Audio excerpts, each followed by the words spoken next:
Okay, we are live, being recorded. Welcome to session 32. As with previous sessions, let's just go ahead and do a quick recap on what you guys accomplished the previous adventure.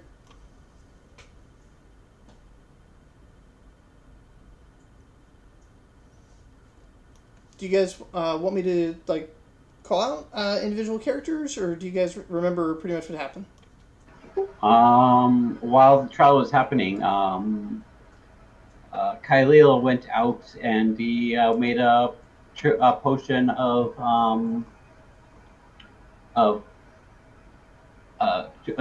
truth, or truth. What's it called? A potion of truth. Speaking. Yeah, I guess you could effectively call it a potion of honesty. Yeah. If I'm not mistaken, the last session we completed was the conclusion of the trial. Am I correct in that recollection? Yes, that's correct. I can barely hear you, though. My mic is almost in front of my face, so I don't know Oof. why. Okay. I have you cranked up to maximum volume, too. I wish it went above 200. Let me try and troubleshoot. It kind of comes in and out. Yeah, sometimes it comes in really strong, and sometimes it just fades away. Was our last session the final part of Lurpin's trial? Yes. Cool. I had expected it to be part 2 of Lurpin's trial, but you guys, did significant composure damage to the Justicar that was prosecuting, and then essentially did during a small recess, did a sneak attack on the Justicar that ended their ability to not just agree with you. Test. Okay, that's better. If I'm not mistaken, Leica introduced some crucial evidence into the court that Vivian and I had collected, if I'm not mistaken. And it was automatically considered legit because of the source of the documentation as well. Yes. I'll be handling the reward in a moment because all of you are going to get a renown for this. But yes. Finally, a renown for Leica. Yeah. So yeah, I guess okay. So yeah, take your renown, and then Tice also take your renown. Who else?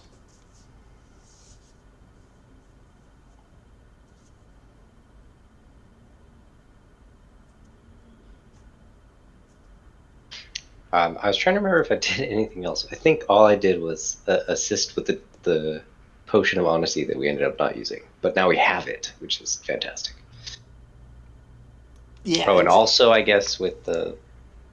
No, I think it was the previous time we did the orb, right? You mean the crystal ball of recording? Right. You made a second one. We made a second one, so... I can't remember if I did anything for that. I think I got a slight discount.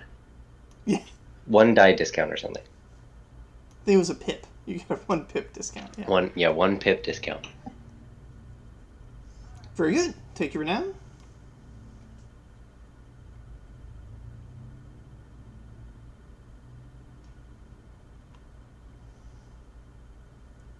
Kristen and Ed, you guys are what's left. So we got Lurpin off mostly by convincing the lawyer and continue to prosecute the trial. Basically. I mean, Reggie was very relevant to that. Like you made the final argument that tipped her over, and she couldn't fight back.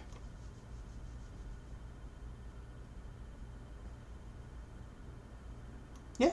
All right. Go ahead and take your renown for that. Kristen. Alright, so I I can't recall if we actually talked about what happened like 2 sessions ago. Like, so Wow.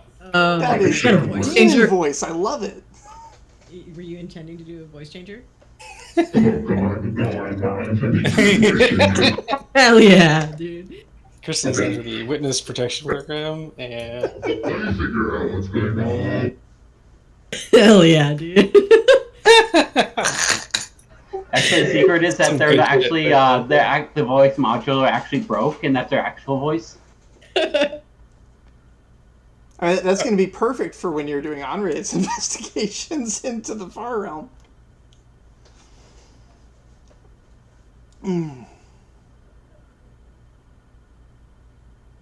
All right, well, while you sort that out, go ahead and have a renown. So yeah, rules of renown are you can convert them into 9 experience points or 3 character points, or you can increase your resources or connections in some way. If there was a particular magical item that you guys acquired during this adventure, you could embed it as a permanent part of your character. Not like physically, but like narratively, like Indiana Jones's hat. You always have it with you. Or if there is a particular NPC that you made good inroads with, you can attach them to your character as a mentor. Well, I know what I'm doing for Leica. Cool. Did anybody need to talk to me about what they want to spend their renown on? I would like to get a mentor for Leica, the bard. Oh, Radico? Yeah. Okay, sure. Absolutely. Radico is more than happy to be teaching a new generation of bardliness here. So how do I manage that? Radico's mentorship is effectively an item in your inventory. You can go to Radico whenever you need help, and Radico, you don't have to roll to convince Radico to help you. Radico will always be present to assist. How do I spell his name? Let me go find it.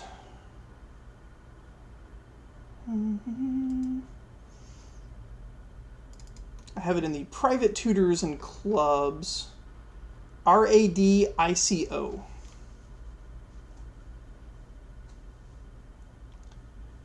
Radico, in addition to everything else, also can train your cunning, empathy, focus, perception, and psionic or psychic potentials.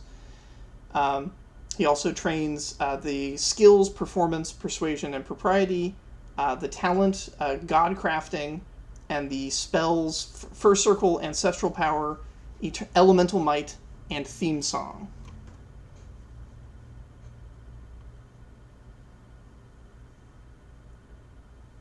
Oh, you know that I'm gonna have the White Owl Orphanage song as a leitmotif in my shit at some point. Hell yeah. And so how would I burn the renown for my just the little burned section? Yep. Mentor unlocked. Nice. You already had the ability to go train there, but now, like, if you need help on an adventure, you can go to your mentor for help, and they will not refuse you. Cool. He owes me a huge favor for saving his friends, so. And by favor, I mean, like, he probably likes me as a person because I'm, like, a cool person, and I helped. Yeah. Your mentor thinks of you as a close personal ally, and yeah, they will not betray you, and don't require a whole lot of prodding to help you out with things. Essentially, if they are available, they'll help.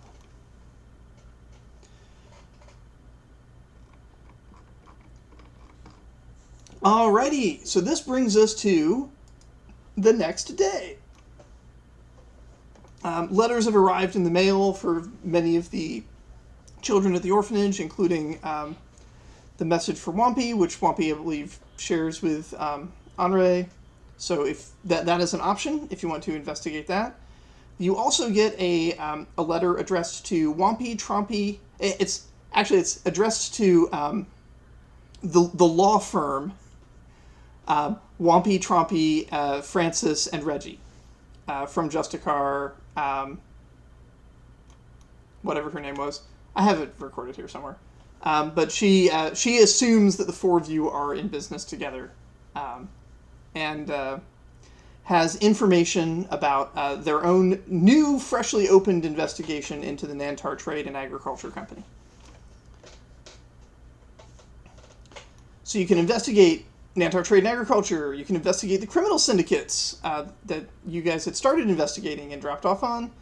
You can explore the Undercity. You can explore the Northern Forest. You can investigate Miss Maybell's nightly outings. You can investigate Henri's dream. You can do some work to try and upgrade the orphanage. You can go check out the Pebble Street gang, or you can investigate the Shadow Man who's locked up in prison at the Crimson Guard barracks.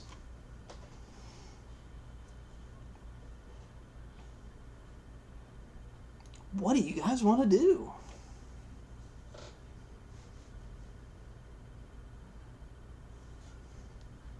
I should say those are not necessarily exclusive lists. Those are just current loose ends that haven't been tied up. If there's something completely else you'd like to do, you go ahead.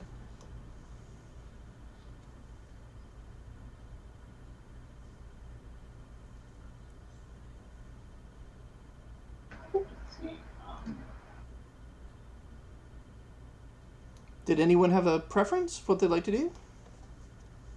I mean, if it involves helping, like any of the Criminal Syndicates, Part 2.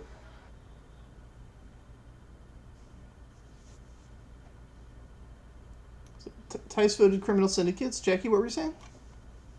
Don't we have the option to assist some of these characters, like advance their personal stuff, like Henri and whatnot? Yeah. Henri had some dreams that you could investigate. Certainly. I'm cool with waiting until Viv's back for that too. Yeah, whatever you want to do. Viv did say that if you go to do that, that I'll use Wampy as an NPC basically to get you guys onto the moon, so you can start having those conversations.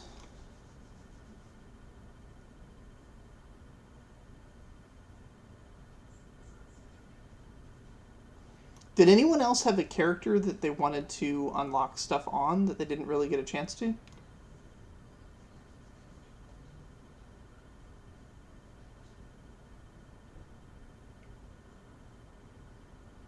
Cool.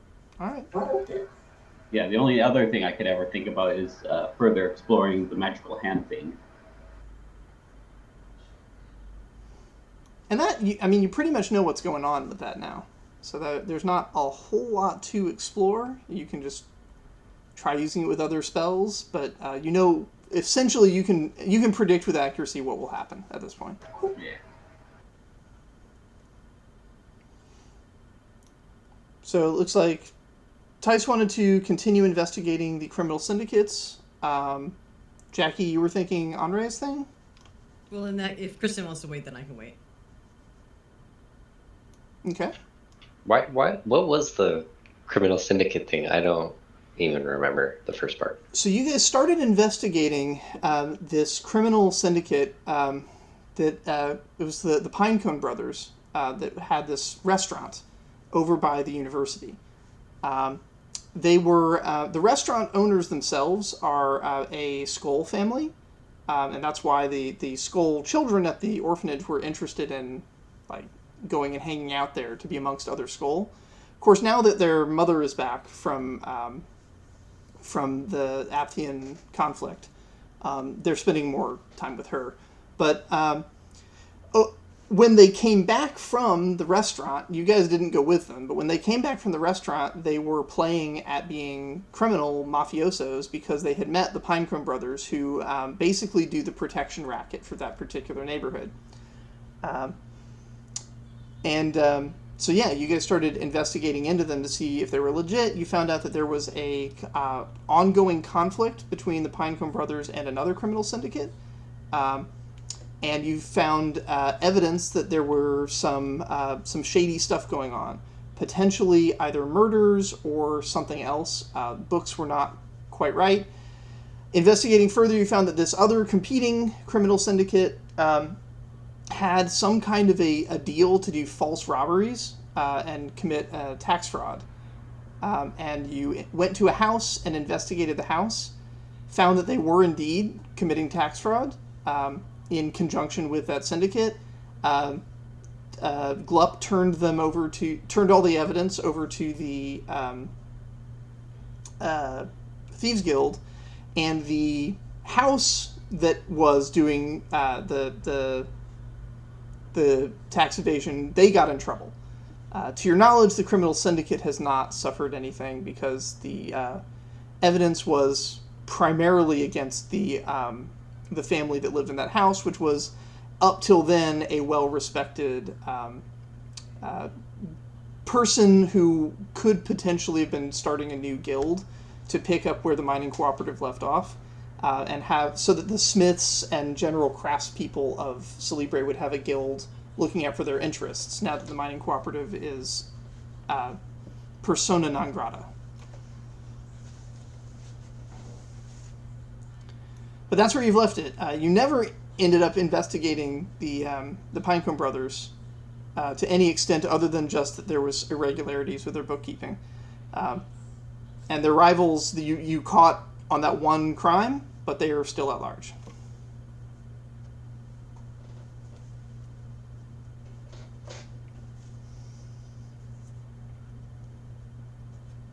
Does that answer your question? Yes, that reminds me of it. I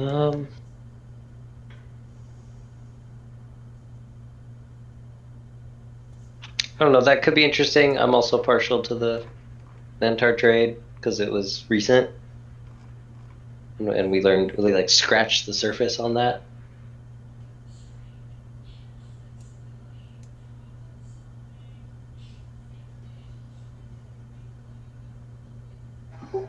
That sounds interesting as well. Cool.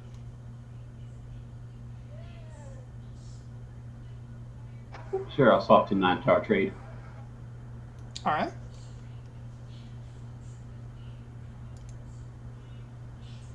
Sounds good to me.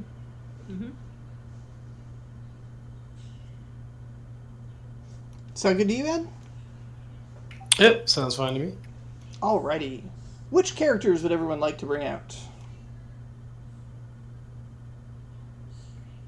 Also, when looking at your characters, don't forget, if you had a character in school the previous day, we'll want to make sure that they get their experience points. By now, you probably know how to roll dice for the Crimson Academy kids, so you can just take care of that. But yeah, Ed, because you were so impactful in your speech to the Justicar did include you in the invitation, presuming you were part of the same group of kids as Wompy, Trumpy, and Francis. I mean, I am part of the same group of kids, so. Indeed. I'm very proud of my three halflings in a trench coat detective company entrepreneurs.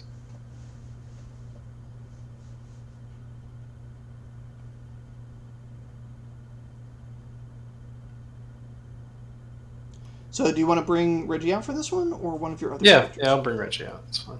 Alrighty. All right, I'll do the sword merit tests.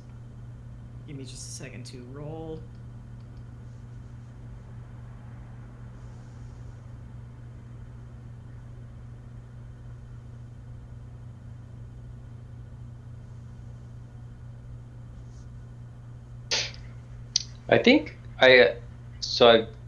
Christosar did SAU. I can't remember if I did the combat safety test. I feel like I did, but I didn't put the name down, or we didn't. Let's go find out. But if I didn't, then I guess I can try to pass The enroll?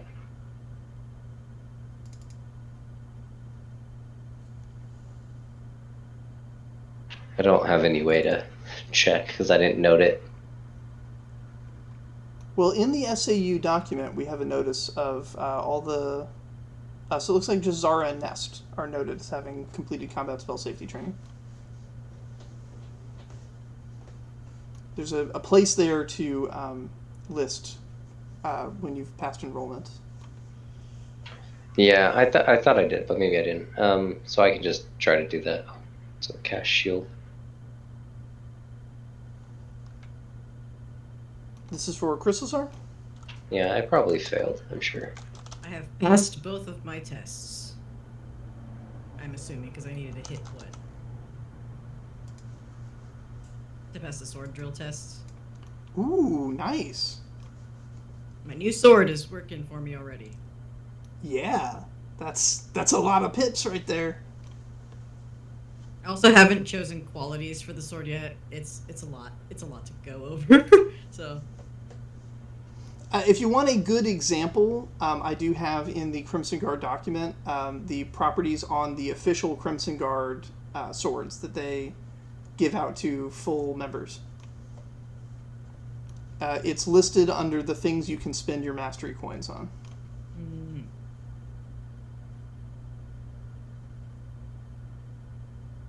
So, given that I passed both of my tests, do I just get... So I spent 2 sword merits, and now what? No, you spent 1 sword merit to take the test, and you passed both tests, so you got 2 sword merits back. So your total sword merits increased by 1.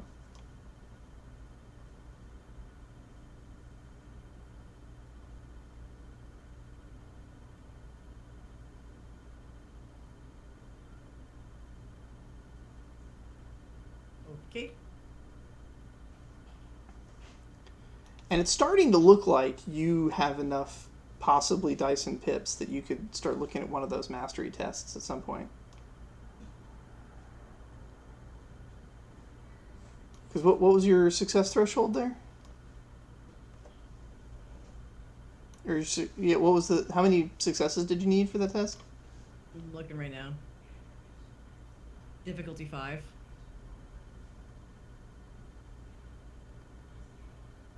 Okay. I think in the mastery tests are difficulty 7, if I remember right. So you did. So I could reasonably pass it, but it would be I'd have to hit almost every dice. It has to be success. See, it's one of those things where you're getting close. I'm growing stronger. Yep. Do you have a martial potential yet? I don't know. Okay. Something worth looking at. All right. I have heroic potential. Let's see. Troy, what was your result? Oh, I see it. I failed. Sorry. It's all good.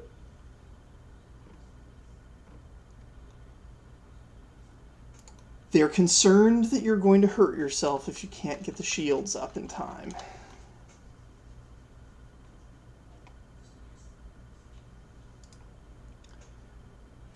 Okay, back to the list here then. So it looks like we've got coming out Reggie. Ooh, Andre. Okay. Glup. Makes sense. I see. I'm not sure what character. Can you remind me what adventure we decided to go on? We're investigating the cartel or something. Investigating criminal tax shit. Am I understanding that correctly? I think that they were going to investigate the shipping company that you guys found out was involved in Lorpin's trial. Ooh, that one.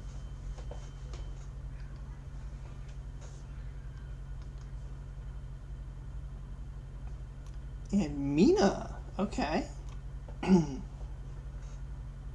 actually not sure. Do we think... I don't know if we need more brutish. You're investigating a shipping company that specifically deals in trade to the colonies. Having somebody who knows Yeah. ships, that's not a terrible idea. Yeah, that's why I'm bringing Anu on board.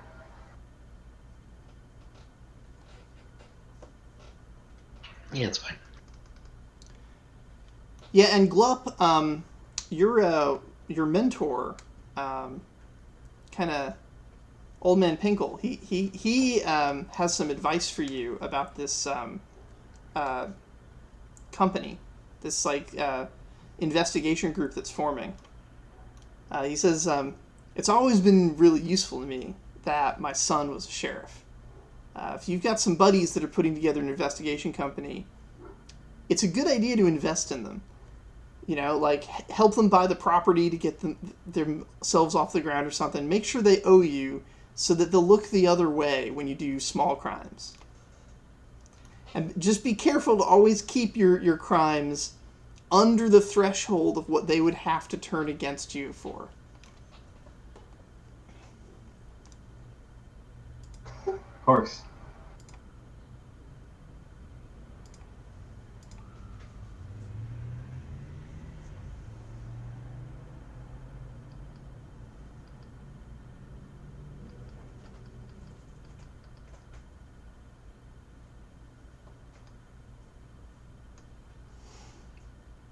Jackie, which of your characters would you like to bring out?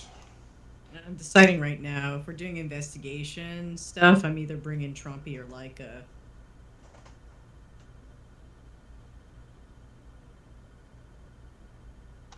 Maybe go Leica since we won't have the full triplet power. All right, I will use Leica then. Okay. I guess was he advising to help fund the triplet investigation thing? Yes. He's advising you that when the triplets set up their new little investigation company, which it looks like none of them are going out on this adventure, actually. So, Reggie's going on this one, but none of the triplets are. But yeah, that was his advice to you. Is like when they start trying to set up offices and stuff, be there with finances to help them get started. Because if they owe you, then they'll be reluctant to turn you in for little crimes.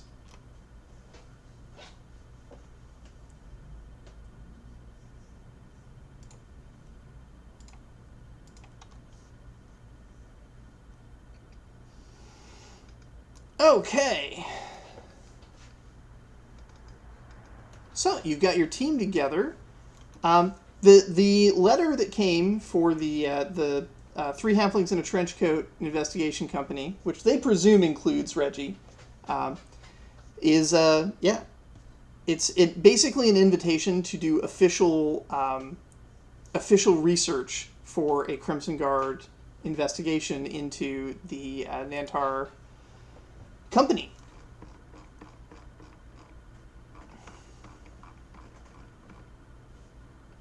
So let me get to the right page here in my notes.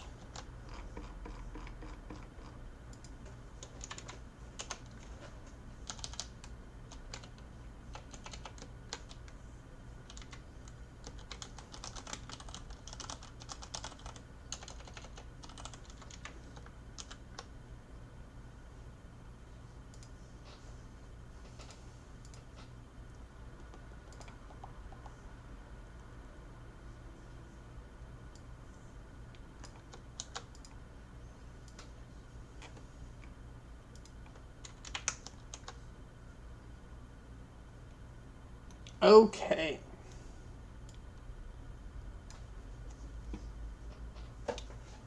Do you guys want me to give you sort of a rundown of what you know, or do you want to just take off? Do you have an idea of where you want to go? Probably a rundown quickly. Alrighty. So, you know that at some point in the past, the Nantar Trade and Agriculture Company had a one of their major shareholders' daughter was visiting the colonies, the Anu Island colonies, and was kidnapped by a rogue mercenary company that had broken off from Corlanth and was trying to set up their own little kingdom on the island through force of arms. They demanded a ransom in the form of a weapons shipment of magically enchanted weaponry of a great variety, and then Lorpin blew up that shipment. And so they never got it, so they killed her, they sent her head home, and then later some other pieces of her body arrived home as well.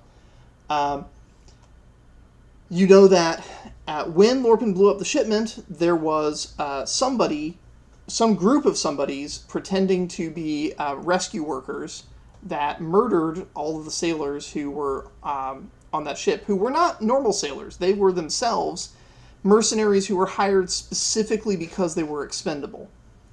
And they were all killed in the water. There were no survivors. You also know, and this is a weird little tidbit of info, you know that during the trial, one of the magistrates that was judging the trial recognized the weapons and was able to give, like, detailed histories of what these weapons had been involved in throughout their time. These were artifacts that he knew the names of and knew, like, what battles they had been in. And so that's where you guys currently stand.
Did you guys have a particular location you'd like to go to?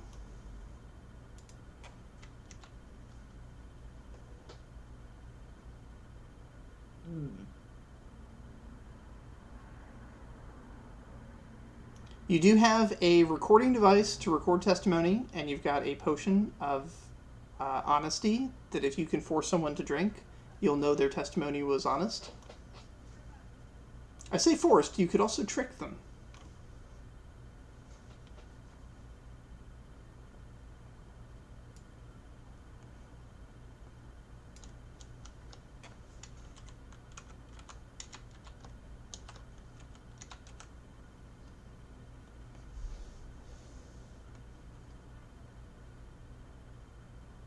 So what do we know? I guess I'm sorry. My brain is busted right now. As far as locations goes, what are our options? All right, well, you could go to the sort of headquarters of the Nantar Trade Organization, talk to people in their offices in an official capacity, perhaps use some amount of authority, if you have any, to go through their records. You could visit the individual manor houses of these people. They have their own little mansions in the palace ward, and talk to members of the family that suffered the tragedy. You could go to the docks and try to figure out why the rescue workers were actually murderers in disguise, although it was 15 years ago, so the trail there may be a little cold, but that's an option. You could go to the home of the magistrate who knew what all the weapons were and try to get detailed information on those weapons' histories to track them down that way. Yeah, talking to the magistrate sounds like a good idea.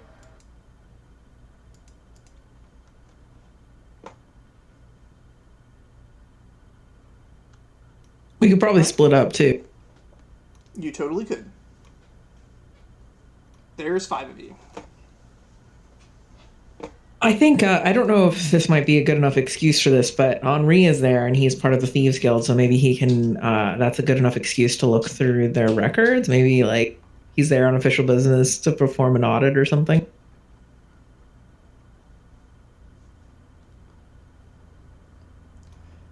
You'd have to roll for it to convince them that that's the case. It wouldn't be automatic, but that is something that you might be able to do. Since Could I break in? You could break in. That's another thing. Again, also have to roll for it, but I think Henri's more of the break-in type. that's within the scope of the skill set you have. Yeah. Someone say breaking in. Hell yeah. Yeah, so I was thinking Henri might be best suited for that, going through the records. So that's what he will do. Oh, I could. Gluck could help be your backup. Cool.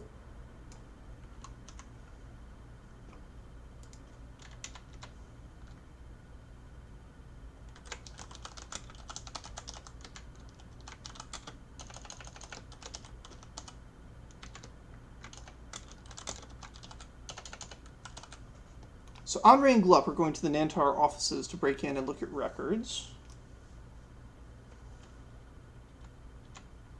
I mean, do they have to break in to look at records, or is that just the style points basically?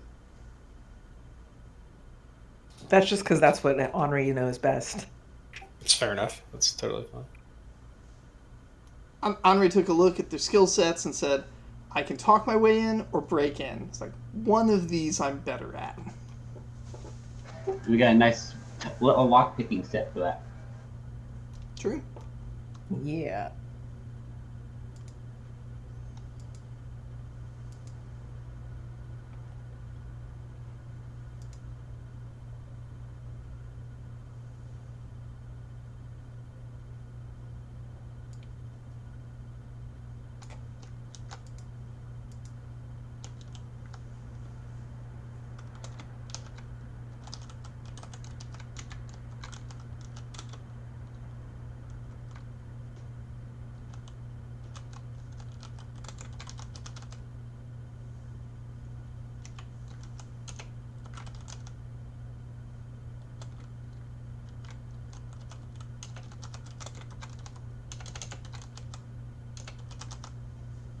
Did anyone else want to go to some other locations? Did you all want to try and like team up on that one spot? You had talked about splitting the party, and that's fine. I just figure we have so many people, we might be able to get more accomplished if we split it up. Yeah, totally. I also cannot sneak, so I'm not about to go into a sneaky thing. Fair enough. Yeah, Laika's more of a social character, so if we need to talk to people, I can do that. Reggie's entirely a social character, so.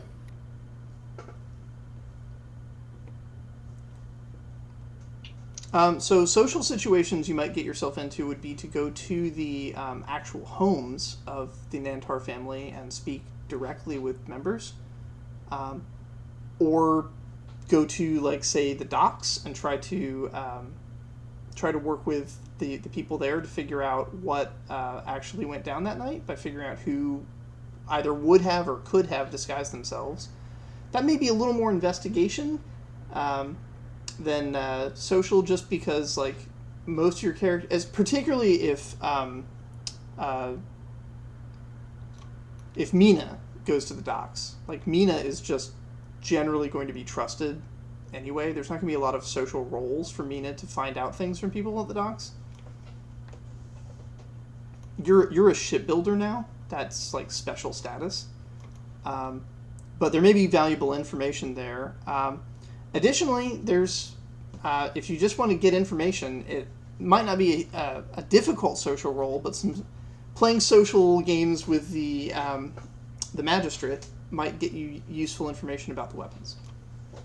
So those are all some sort of non-combat-y, non-break-in options. Yeah, I was gonna ask if they would have, if I would be aware they had this kind of stuff at my own shipyard, but I'm assuming that the docks are better for that, getting that information. Yeah, your shipyard is not widely known to exist. And certainly your shipyard is not responsible for rescuing overboard sailors in the harbor. Yeah, so I'll plan to go. Mina will plan to go to the docks or fishing guild areas to review records if I can, or whatever that. All Yeah, right. Sherry is adamant to anyone who will listen that the secret shipyard does not, in fact, exist. So It's really helping out. That's good, because I'd never heard of it until you mentioned it just now. I'm sure that's the response that a lot of people give, yeah. Where is Reggie going? Well, I mean, I can go to the docks, I guess, and talk around the docks. I can also go just talk to the people, go to the people's houses, do the door to door thing. Would magical items be considered might be in the rights and properties guild sort of thing?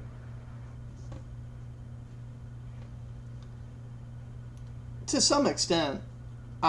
Again, one of the magistrates was clearly an expert on those. It was the older guy that was like a mercenary captain.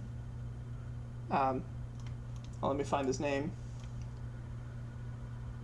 Commander Duros of the Flint Eagle Company. He wasn't a great legal scholar, but when those weapons were on display, he knew exactly what they all were.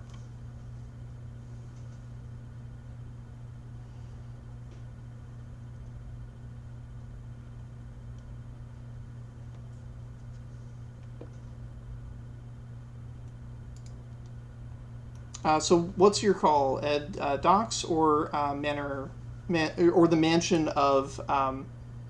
In this case, it would be Lady Mantiquin and Lord Balrastar Nantar.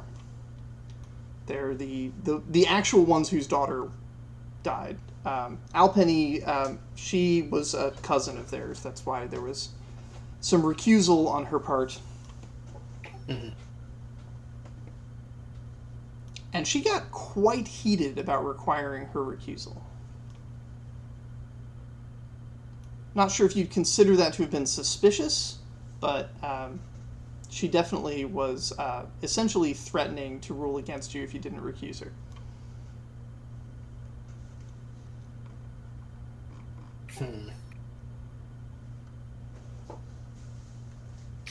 I think I'll head to the docks. I don't feel like hobnobbing with rich people right now.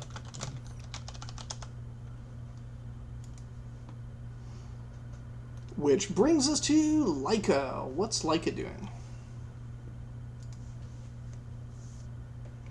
Andre and Glup are going to the Nantar offices. Me and Reggie are going to the docks. I'll go to the offices. Okay.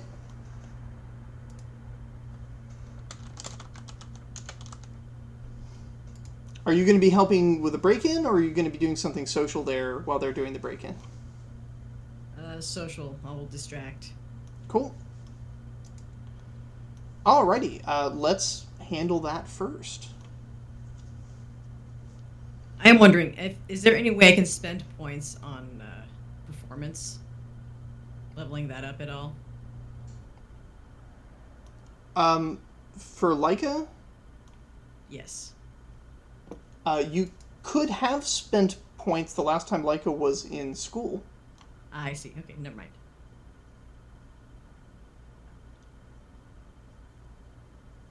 Because it looks like 2 days ago, Leica was at SAU.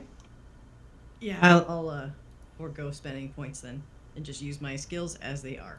Okay.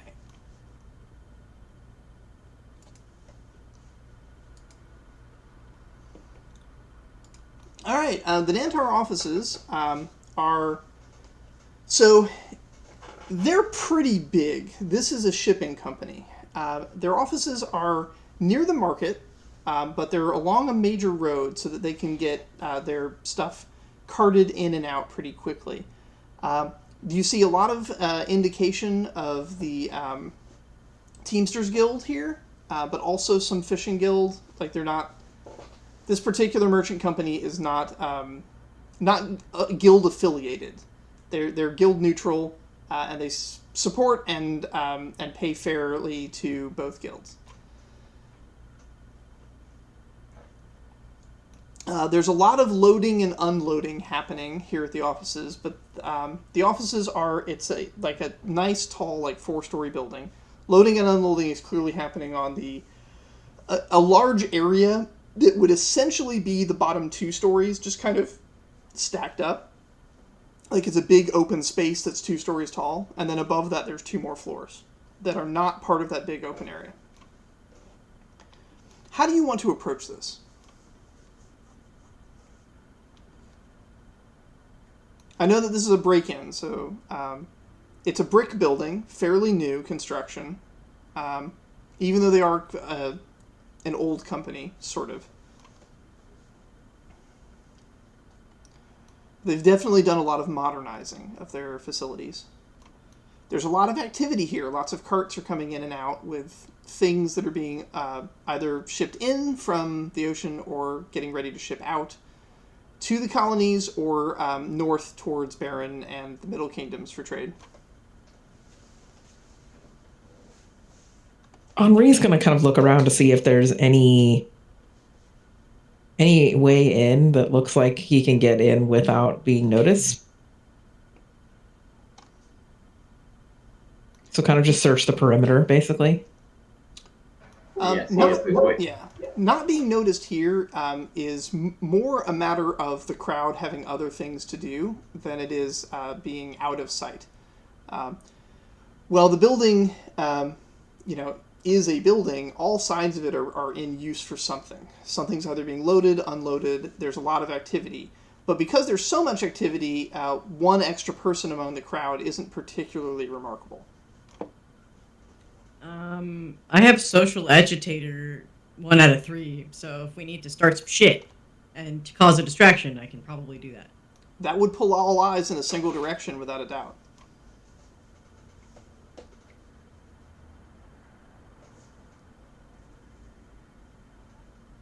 Do you want to introduce the concept of a union? I would love to introduce the concept of a union, actually. All right. I will spend a character point and get social agitator 2 out of 3. Awesome. You begin your pro-union speech. Would you like to narrate a little bit of pro-union speeching? Sure, and these are just dock workers, right? Well, yeah. So you're not on the docks. You're actually in the market. But you're at more of what you would think of as like a shipping hub. So this is like an Amazon warehouse kind of thing, right? Oh, hell yeah. Products are coming in from the docks, they're being stored and organized, and then they're shipping out again to either the Celebran markets or back to the docks to go to other places or north on the road to Baron and the Middle Kingdoms beyond. So what you have here is lots of people whose job it is to load and unload carts all day. So I'm just going to start with the basics. Like, who among you makes the world go round? I say it's every one of us here, participating in the economy. But who gets the majority of the profits? Are you able to feed your children, afford the nice things that you like, have leisure time, and so on? Awesome. Because it is a talent, you don't need to roll for it. They're immediately enraptured. Obviously, you do get the occasional pushback from pro guild people, from like the Teamsters Guild, where the guild does offer them a lot of protections and things. But non-guild affiliated people, and the fact that the Teamsters Guild is always in competition with the fishing guild, has created an exploitable situation where, because they have to bid for contracts, the merchant house is able to go with the lowest bidder, which can drive wages down. So, you resonate a lot with them. Glup and Andre, the crowd's attention is turned firmly towards Leica. You guys can move without much difficulty. All right, I guess we will slip inside then. All right. Do you want to go through a window on the outside, or do you want to go into the warehouse itself? I'm gonna say let's just go through a door. That way, if someone happens to see that, I feel like that's the least peculiar. The door is massive to accommodate multiple carts. So it's, although it does technically close, you would think of it more as just an opening in the wall. And inside, amongst all the boxes, it's quite easy to lose yourself. There are stairs along the outsides of some of the more solid parts of this building, which lead to the upper floors where offices are. All right, we'll head upstairs. Awesome. Yeah. I'm not going to make you roll for that because Leica has their attention. Arriving upstairs, you're now in something a little more office-like. So there are a couple open areas with like sort of cubicles. Hallways are along the outsides with the windows, and then the offices are kind of in the middle. So you've got these sort of big open zones where you can see across the whole building, and there's just lots of little cubicles with people doing paperwork. And then there's these locked up offices. There are none of those like corner office like executive suites on this floor, but there is one more floor up above. Oh yeah, we definitely got to head upstairs for sure. Yeah, because that's probably where they do all the documents and stuff are probably kept up. All right, I need both of you to get at least 2 successes on a stealth check to make it through this floor unseen.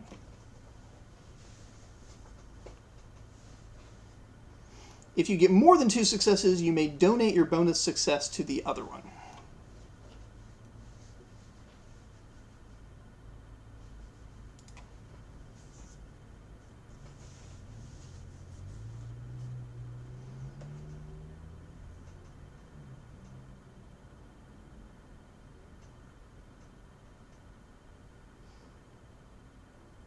Very good.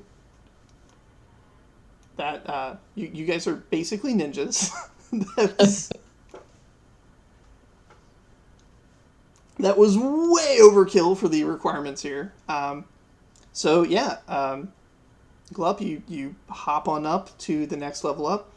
The next level up, this seems to be a little more executive-y. So what you have here is you have a small open area with a couple desks, looks like receptionists, and then the corners, the 4 corners of the building, are each blocked off as their own little office, with the sides blocked off as well in what look like storage rooms or possibly record rooms. There are 4 secretaries up here. Yeah, if you're going to approach them, you can approach them, or if you're going to try to stealth, then there'll need to be another stealth roll. This time the difficulty is 4. If you want to just remain invisible. Given your previous roll, I'm certain that this is possible, but it's not a guarantee. So if you would like to not try sneaking and just approach like you belong there, that's also an option. While you're thinking about that, downstairs, Leica, are you going to just continue riling up this crowd, or having accomplished what you needed to, do you want to try to social engineer your way into the building?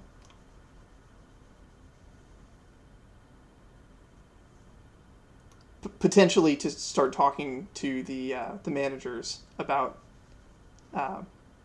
the unionization of their workforce. I'm gonna do that. I'm gonna go in and cause further distractions with inside of the building, with social agitator as well. Just gonna keep the union drive going. Okay, now the whole crowd is not going to follow you up because they do want to make their wage for the day, but a couple of them will escort you up through security to have like a serious conversation. So the Teamsters Guild chooses a representative. The Fishing Guild chooses a representative to go with you. And what they want to do is they want to have you negotiate for them a fixed rate for payment so that they don't have to compete against each other with lower bids. Yeah, isn't that literally what happened within the animation industry? Like they all colluded together to suppress wages. Yeah. Yeah, I'm gonna bring that up. I'm just gonna talk about that. Okay. And I'm also going to try and say that there should be a regular rate of wage increases over X amount of years. And I'm just going to get into the weeds with, like, making sure these guys make a living wage that keeps up with inflation and so on. So you get up to the third floor, kind of. So the first floor is the ground floor. Second floor is actually just a taller stack of the stuff from the ground floor. It's like little catwalks around the boxes that are stacked above what the first floor can handle. But the third floor is where the first set of offices begin. So they get you up there, and they start telling people around there, like, we need to see the boss, right? You're not sure why they're not going directly up to the fourth floor yet. Meanwhile, on the fourth floor, Glup and Andre, what are you doing? Have you decided if you're going to stealth it or try and talk your way through? I'd say we try and stealth it, and then if we get caught, figure out a way out of that situation. Leica might be on the way up to help you guys, too. You never know.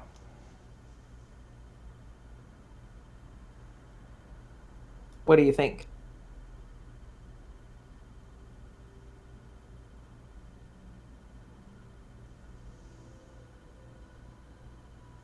Are you there, Tice? Oh, sorry, I keep on getting back and forth. It just keeps on pulling me away. Yeah, I'm here. Yeah, did you want to try sneaking or something else? I was thinking we could try sneaking, and then if we get caught, do some, figure it out from there. Yeah, I was thinking of sneaking, making my skin more glistening to get some art. Do you want to sneak, like, within the sort of central open space, or do you want to try and, like, slip out a window and back in through another window? Sort of like blend, like climb up on the roof, wherever on the ceiling, and like do like the cave blend in with the ceiling. Okay, awesome. Andre, you do not have color-changing skin, so I imagine... Also, you can't climb on the ceiling, I think? Do you have another strategy? Yeah, I like this window idea. I kind of would like to So, what's the layout of this area? I'm trying to figure out strategically, like, where I would want to go. All right, so the stairway comes up into, like, a little, like, basically like a stairway room. There's a door that goes into a relatively small open area that's central to the building. So it's right in the middle. And then around the outsides are doors that lead into different rooms with different purposes, but 4 of them, the ones in the corners, are obviously important people's offices because there are desks with secretaries sitting outside them. So there's 4 people in that room that can notice you if you exit the stairwell. You're just going to immediately be in their line of sight for all 4 of them. What about? I'm wondering if there's any way I can go into one of those offices through the window, a window, assuming that those offices have windows. Yeah. So if you go out the window, you're going to have to make basically some like acrobatic kind of checks to not fall off. So do some tightrope walking along the outside, and then you can break in through a window. That's not the best bet for this guy, so I think I'm going to go with the sneaky route. All right, so you're going to try and rely on their distractions of the work they're trying to get done, or the gossip of the day, to sneak through what is essentially an open space, a well-lit open space. Yeah. Awesome. Is there? I mean, is there furniture around? I'm hoping maybe like I can kind of do a little bit like of ducking from desk to desk or something. But Yeah, there's 4 desks and a variety of chairs. There's also a small. It's not exactly a water cooler because they don't have cooling capabilities, but there is a barrel that is tapped that has water in it. all right, It's like an indoor rain barrel kind of thing. okay. Well then, I will initiate sneak. Cool. You need 4 successes to sneak through this room.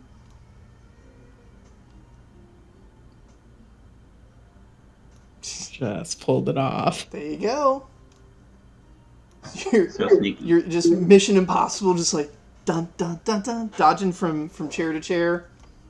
Oh yeah, totally. Like somersaults and everything. Yeah. Meanwhile, Glup, I presume you're up on the ceiling. Let's see. Yeah.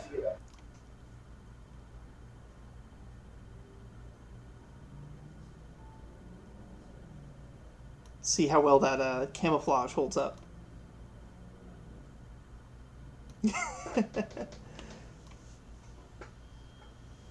Glup is about to be spotted. The camouflage is good, but the camouflage is not handling the skylights. And yeah, a shadow is about to pass over a desk. Andre, you've got an extra success, more than you needed. Can you narrate a way that you're going to do something that helps Glup not fail this roll?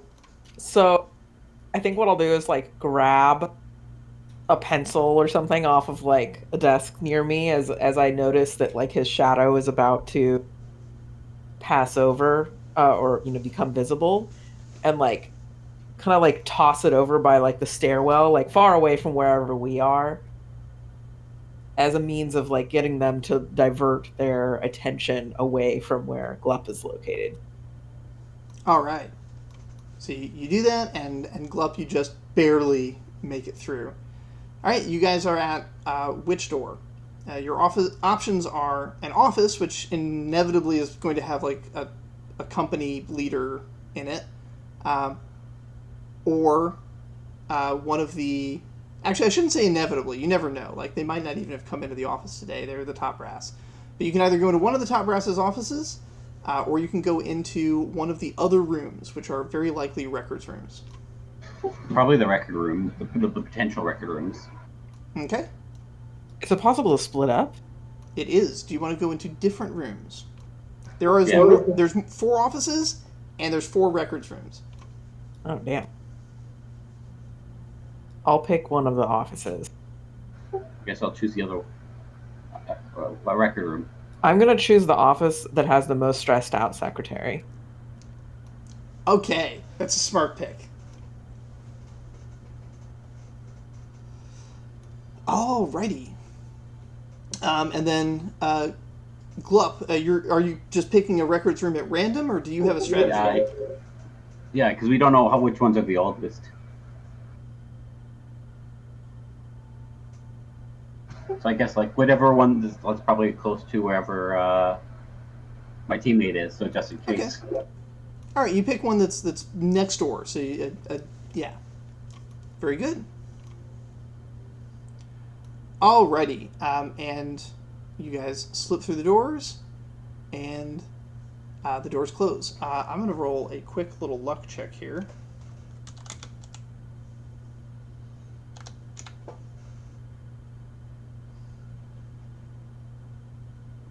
Okay. Kristen, you enter into an empty room. All right. If that had been a success, there would have been a person in it. And that would have been exciting, but it's empty right now. Oh. All right. Meanwhile, down at the docks. Mina, Reggie, you arrive at the docks. Mina, you're a superstar down here. They know that they don't know about the shipyard, but you are a shipwright. They know that you are a ship maker, and that carries a lot of respect around here. Reggie, this place is just a hubbub of social action. Everybody here knows everybody else, and they're always gossiping and talking about stuff as they do their work. Awesome. Ships are loading and unloading. Catch of the day is being brought in.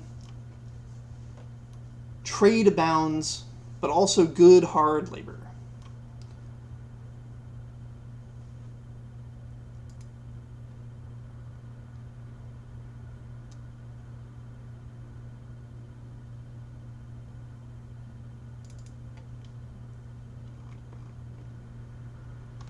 So the harbor master, Radican, is he's a big gruff man. Oddly enough, doesn't particularly take to the water, but is has always been good with numbers and also at the same time like physically large, which is not the most common combination, but when it happens, it makes for a good dockmaster because he can intimidate while at the same time not easily be cheated.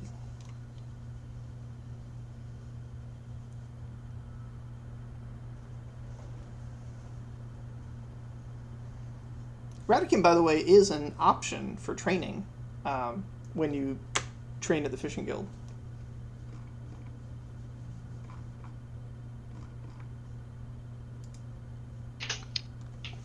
I assume that's probably the best way to start. I think we're going to be looking for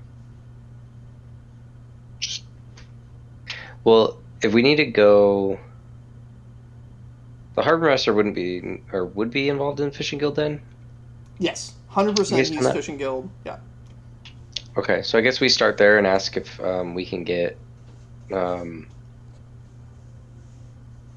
Yeah, I think our main goal is to be looking for. This is kind of me talking to Reggie, and to get like records of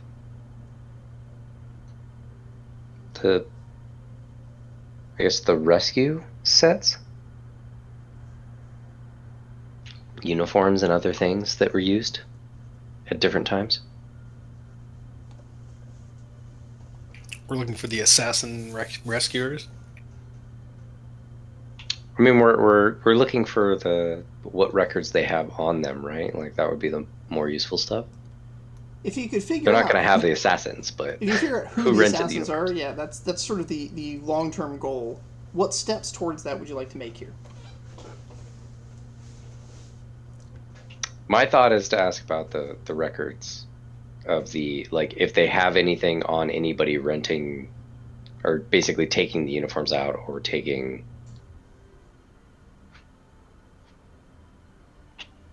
like, if they have any rescue documentation or anything like that. All right, and you're asking the harbor master?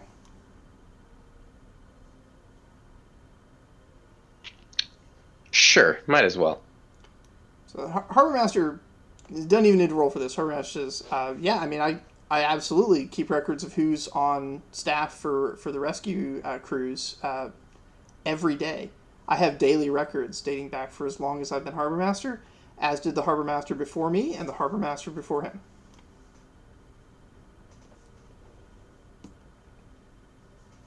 Now, these are records of personnel. So if somebody came and stole, like, the uniforms, there may not be records of that.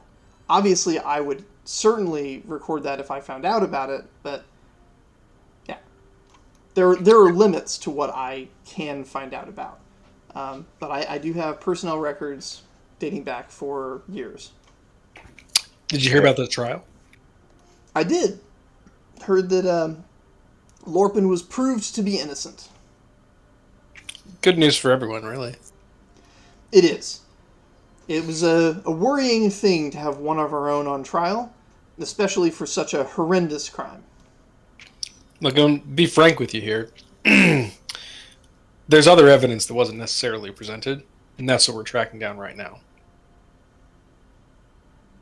He leans in and he says, "Yeah, you think you know who did it?" Well, we're looking for there's apparently a rescue crew, Fisherman's Guild. that killed a lot of people instead of saving them. He gasps, holds my heart, and says, "Not my crew. Surely." Not saying it's your crew. As a matter of fact, I don't really believe it's your crew. But this was a long time ago. They could have taken the uniforms. I said, if it were me and I wanted to make another guild look bad, and let's be honest, which guild doesn't want to make another guild look bad? That seems to be a relatively straightforward way to make a guild look bad, right? So it would be totally rational for any other guild in the city to steal the uniforms, commit this heinous act, right? Just for the clout and to make the other. Reggie just leans in and just says, "What I don't understand is if that was their motive, why didn't we hear about it until now? Why all the hush hush?" So whoever did this, their motive wasn't to make the Fisherman's Guild look bad. It was to distract, maybe. But their motive was to cover up whatever was on the ship. Well, he sits down, lights up his pipe, offers you guys a seat and some fresh cured salmon, because it's fishing guild, right? There's fish is what they're going to offer you as something to eat while he talks. Says, "Well, let me tell you, 15 years ago, I wasn't the harbor master, but I was in the guild. I was a young junior member, and I can tell you right now what the results of the sinking of the Sandwich meant to us in the guild. It didn't seem like anyone was pointing fingers at us for flaw. It seemed like we were under attack. We felt like this is somebody coming at us. There was a feeling like maybe we should retaliate, but we didn't know who to retaliate against. It was a mystery. Like, the boat went out, and then there was an explosion, and no survivors." Reggie says, "This is a very simple city. Celebre doesn't do intrigue. Who stood to gain or lose money in this deal?" He thinks about it. He's like, "Well, I mean, the Sandwich just carried food, right?" You can tell he wasn't at the trial. In theory, that's what everyone was led to believe. In this particular instance, maybe not. Oh, well, if there was treasure aboard, then whoever got the treasure would be the one who stood to gain. Because they gained the treasure. It's obvious, really. He says, "That's sound logic." He said, I've heard people tell you that things are the greatest treasure. It's usually like friendship or something, but in my experience, the greatest treasure of all is treasure. If you can find treasure, you've got treasure. He's a simple man. If one wanted to ship a large supply of magical explosives 15 years ago, say, where would they get these magical explosives? Oh, There was no applied thaumaturgy. yeah, I don't know. I mean, the thing about magic, though, is it's never what you really expect, is it? Like, you might, like, be looking at something and you're like, well, that's a spoon. And the wizard says, but it's a spoon of lightning or something. Spoon of storms. Who's to say? I like these applied thaumaturgy guys a lot better. Their stuff is what it says on the label.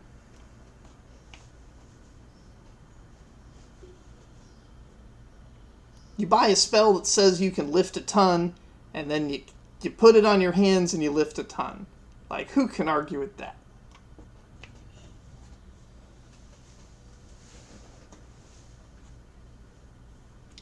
So he does make a really valid point. When you guys were looking at the recording, you weren't seeing like vials of alchemical fire or barrels of some kind of explosion. What you saw were swords, daggers, bows, plate mail, and wands. And it was a wand that cast a fireball that blew up the ship.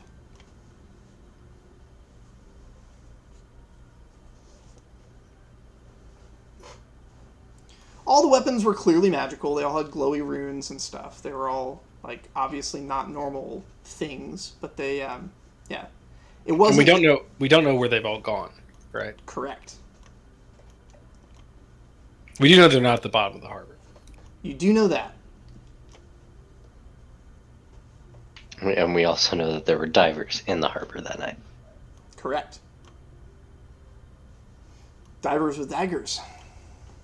Do we know anything unique that was on the ship? Anything flashy? I mean, it's a pile of magical stuff. Was there anything that was specific that looked special compared to the other random magical accoutrement? You know that the magistrate who was from the Flint Eagle mercenary company recognized and was able to name the names and battles that several of the items were in. Reggie says, "I'm no mage, but magic is detectable. And items with names, even if they're not magical, are difficult to distribute." Yep. So you mentioned you weren't the harbor master, and you mentioned it would be recorded if gear was stolen. So I would have recorded it. I can't say for certain that my predecessors would have. It would have been embarrassing for them. I'm very much a stickler for record keeping.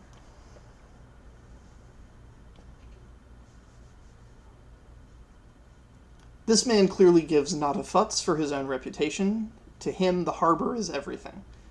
But he is being honest when he tells you that not all previous harbor masters would have been the same. Some of them might have hidden things to not get embarrassed or told that they were doing a bad job.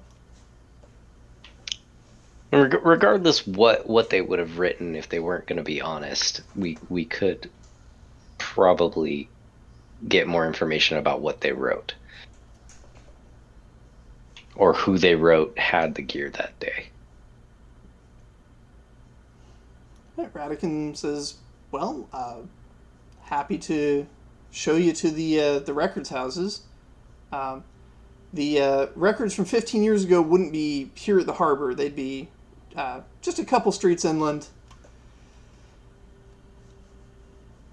And yeah, he gets a subordinate to go check in on the new ships that are arriving for that hour, and proceeds to take you guys to the long-term storage for older records. Meanwhile, back at the office, Glup, you've managed to get yourself into a record room. This room has windows to the outside, all of which are closed and locked, the door you just came through, and one other door that appears to lead into one of the offices. Andre, you are inside an empty office, the one with the most nervous of the secretaries. What are you guys doing?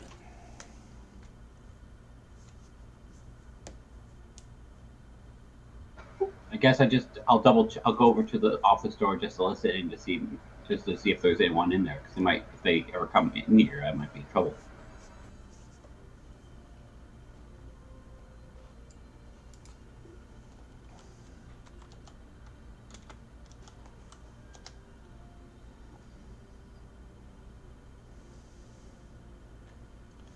Alright, so you went into a room that was next to the one that Kristen was going into, so this is a 50-50 chance here.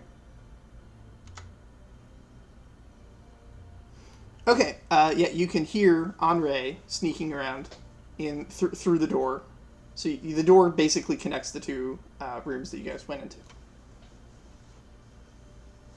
Yeah, I guess I'll just open them and just make myself known for them. Just in the other room. I'll go back and start seeing what dates are in this room. Alright, go ahead and make your investigation plus focus check to check through the records. What are you looking for?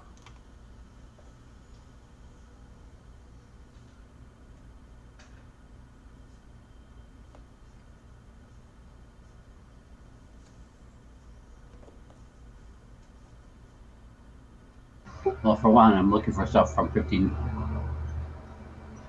I Okay. guess 15 years ago, but I'm not looking for things that are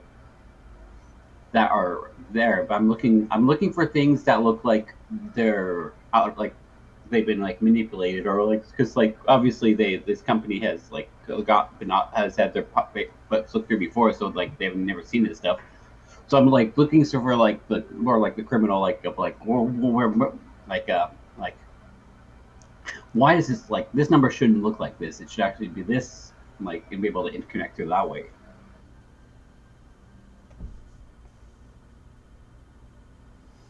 All right.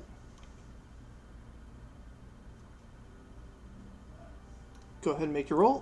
Kristen, what is Andre looking for? All right. So is this basically like someone's office? All right. Yes. You're not sure who, but it's the office of the most nervous of the secretaries. Great. So I guess I'll head to their desk and just start kind of rummaging around there to see what I find. All right. Is there anything particular you're looking for before you make your roll?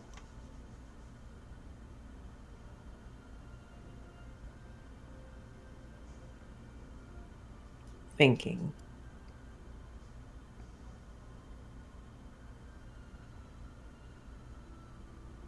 Ultimately, I think what we're looking for would probably be anything that will shed some light on what the real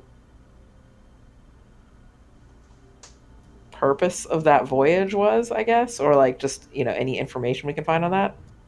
We know what the voyage was for. Or I guess like who, yeah, I don't know. I'm trying to figure out like what would be useful for us to find. Like find out who was involved, where money was changing hands. Potentially find if this guy had been like, because they recently just been accused of all this stuff. They might have brought stuff into their office that might be information that they're trying to get rid of. Yeah, so and this is a pretty valid point here. Stuff from 15 years ago is going to be in the records room. That's not going to be in his office. The stuff that's in his office is going to be current stuff. Stuff from today. Yeah, stuff that's going on right now. Yeah. Yeah, so I guess then what I will do is look for if there's anything out of place or it looks like old records or anything like that that's been pulled into here. All right, make an investigation plus focus check. Tice, I see the result of yours. You find that 15 years ago, you do find they're making some payments to some mercenary companies for recruitment of personnel. This basically looks like, on paper, if somebody didn't know what was going on that exact day, it would look like that they were just hiring security for a shipment. Knowing that specific day and having previously seen the lists, you can see that this is the exact amounts that were paid out to the mercenary companies that sent soldiers to operate the sandwich for that fateful night. Your second success finds some gaps in the payments in the weeks prior to that. You looks like what you found is you found them buying up weapons and magical items and things. Not from any one source, but basically it looks like they were just tapping into whatever they could, like calling in favors from all over the not just the city, but all over the West. They were having things shipped in from the Middle Kingdoms. There's stuff here coming down from Bone Pillar. There's just like all kinds of things coming in from wherever they could get their hands on.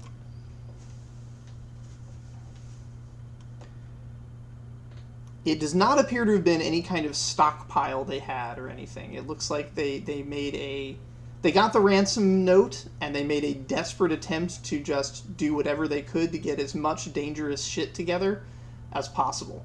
And you see the gaps that indicate that, like money that just kind of disappeared to all kinds of little kingdoms and baronies around the Middle Kingdoms. Some stuff that went to mysterious figures in Thordil. Yeah. So there's even a payment that looks like it was made to a centaur tribe for no apparent reason. So, yeah, stuff was coming from all different directions there. Kristen, what did you get? So I haven't made my roll yet. I was actually going to ask if there's any, like, locked filing cabinets or anything like that in here. Yes, there are.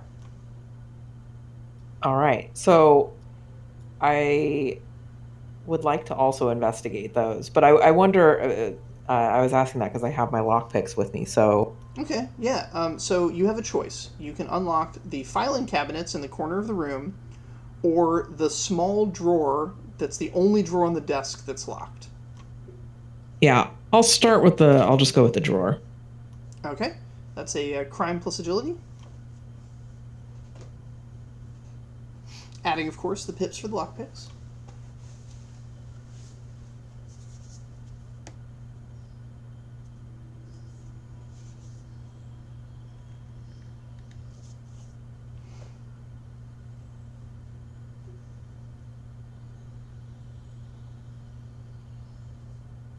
Oh, dot F and then D5. Oops, Yeah, that was my- backwards, yeah.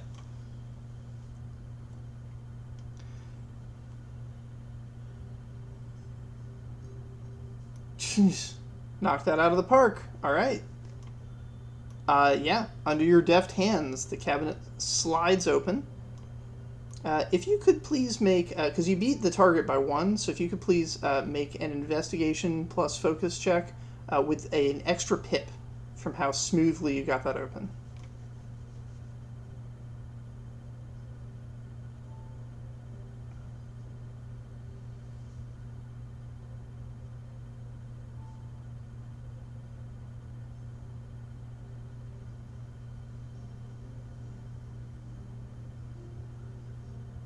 All right, there you go. Excellent. Something about how smoothly it opened, and like a little sound you heard as you were getting the lock done, led you to think that there might be a hidden panel at the bottom. And sure enough, you're right.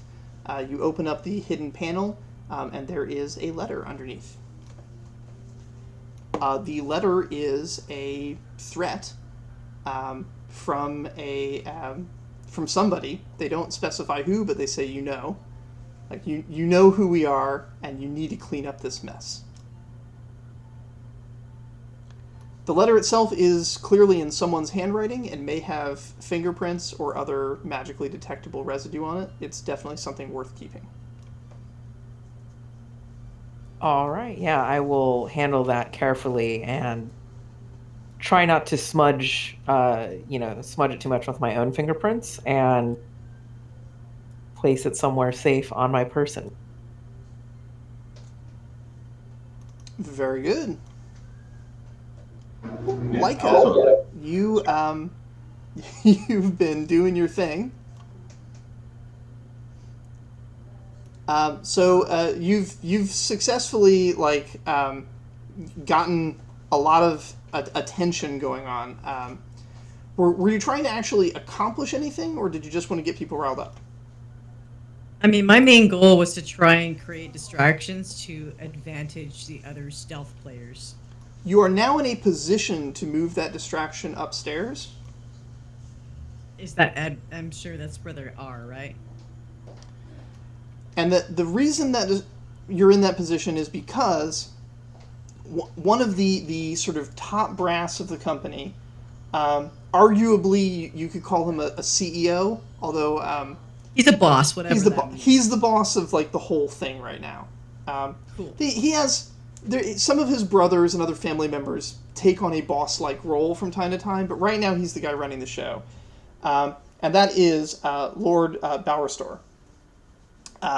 He is coming up the stairs. He was out getting something taken care of, and he's coming back into the office from a little trip outside. And he's going straight up to the top floor to his office, and the representatives that you have with you definitely want to ambush him and talk to him. All right, how do I... All right, I do that. I pull on his coat. Okay. So you're going to need to make a sort of an agility plus, I'm going to say propriety to get this guy to stop just marching all the way up to the top office and to keep I do not have propriety. I have persuasion. I've got leadership. You could do persuasion. Agility and persuasion. Yep, because you need to get to him fast. You basically need to get in his way and stop him from... This is the ultimate fast talking. You need to stop him from proceeding up the stairs, because if he goes into his office, he's going to find Andre there. I will roll my roll. Do I get any pips from my outfit and or cuteness? Your outfit, or does this character have the earring? Was that... Nose ring, yeah. Nose ring, yeah. Your nose ring came up. I will use my costume, because that's more flamboyant. Above all else, this man does respect wealth.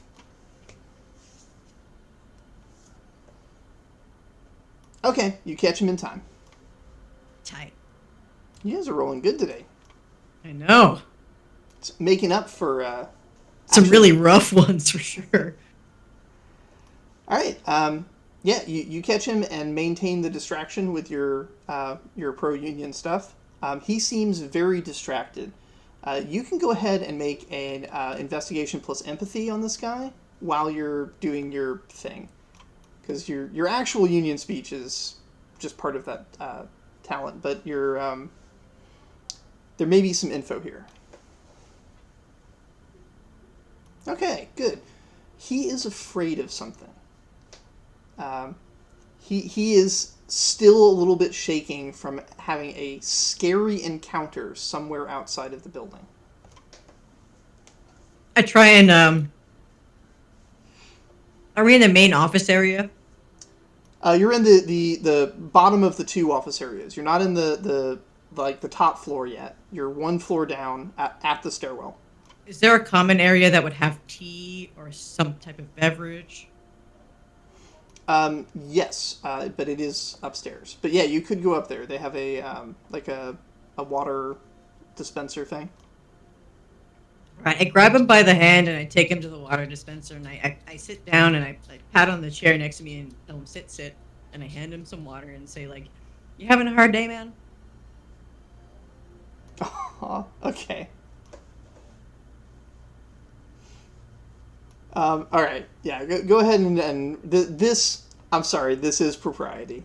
But if you can get a good propriety plus empathy roll here, this is definitely a thing. All I've got is empathy for me, baby. That's all I got right now. Roll that empathy so you can get me 2 successes. Do I get any pips from my... I'm not sure my outfit qualifies in this case. No, but your nose ring does. Again, he respects wealth. So a fancy nose ring is definitely... makes you seem more important in his eyes. Oh, that's... yeah. All right, he's like... He's not ready to be consoled by a child. Even if I hit him with the Puss in Boots giant watery eyeball attack... I mean, we just saw your roll. Yeah, that was my roll, yeah. I kind of gave myself an eye cramp. Yeah. Alright, well, you at least kept him distracted for another turn. So, Andre and Glup, you guys have an opportunity. You at least get the chance to hear that he's come up. He's upstairs over by the water barrel. And you guys can try and retreat back into the records room, clean up your stuff, do whatever it is you want to do.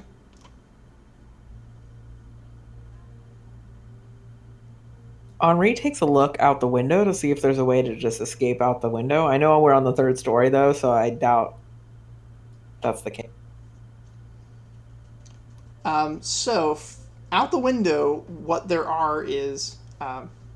there's like the sort of the rain drainage system, which would be a little acrobatics tightrope walking exercise along the side of the building for you to get over to one of the fire escapes and get down that way.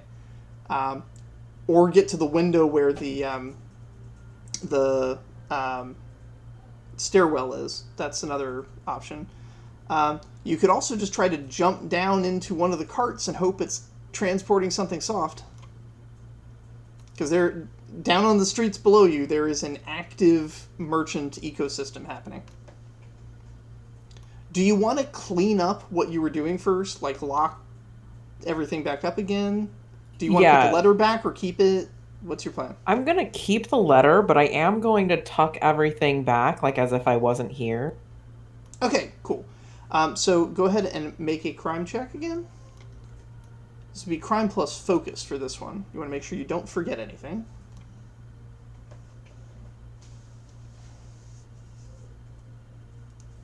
This is not as high a difficulty. Yeah, that's fine. That's good enough. You might have been detectable, but a casual look isn't going to notice you. Somebody would have to be like a Sherlock Holmes investigator to realize you were here. Okay, do you want to exit the window, or do you want to exit into the records room that Glup is in? I'm going to head to where Glup's at. All right, so you head in there and close the door behind you. And just in time, as he leaves Leica's side, goes over to his secretary, shouts at him for a little bit. Poor boy is just, like, shaking and terrified because his boss is dealing with something at a stress level that he was not ready for. And then he goes into his office. So you guys are in the records room. How would you like to escape? Leica, you can just walk on out of this building like you own the place at this point. You didn't unionize them, but you won the heart. Planted the seed. You planted the seed, yeah. After all, I do trust the proletariat to liberate themselves, you know, once they have radical class consciousness.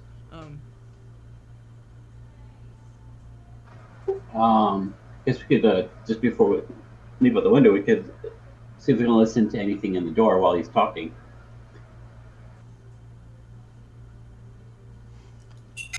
Okay, once he's in his office, he's going to be alone, so there might not necessarily be anything to listen to, but you can listen into what he's talking to his secretary about.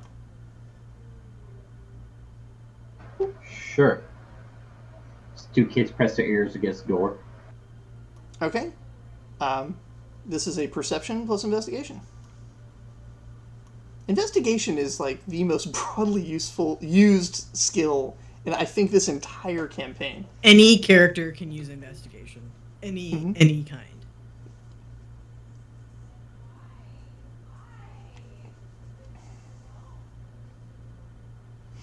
Very nice.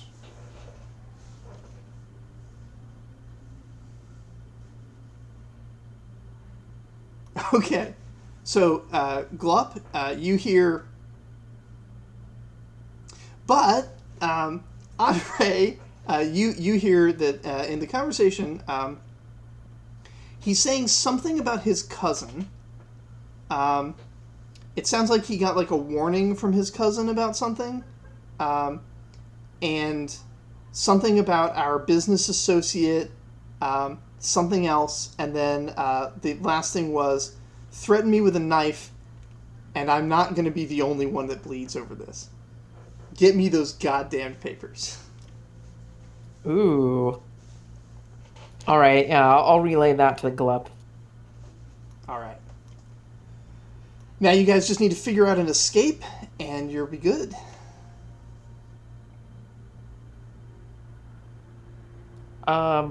Glup, you're able to kind of just crawl your way down out the window, right?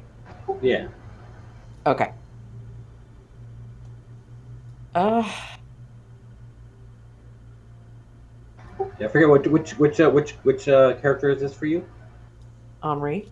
What is Henri?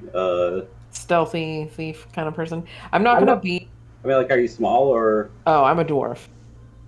And a dwarf child, no less. I'll just see if you could cling on my back, and I could just. Yeah, if you want to make an athletics check, you could try to carry Henri down the side of the wall. You guys have done something similar to that in the past, I believe. Yeah, in reverse order. I think we grabbed Henri and jumped up into a window. Yeah, you and Araxi did like a team dwarf deployment. You said athletics? Yes. It's more about not dropping Henri than about anything particularly dexterous you have to do. Alright, cool. Henri Glup is able to carry you out the window and safely to the ground. Hell yeah. You meet up with Leica and dash off. Meanwhile, at a different warehouse nearby, Mina and Reggie, the harbor master, brings you into the old records room. Says, here we go, 15 years ago. Here's the duty rosters.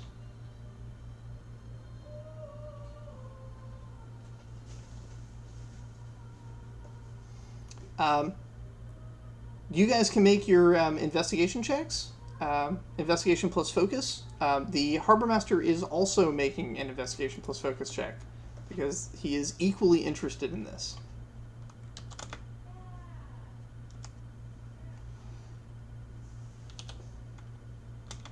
I mean, I'm not going to be of extraordinary help with an investigation plus focus check, but I'll give it a shot.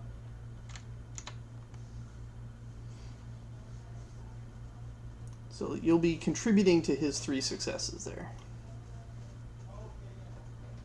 So that's 4 successes total.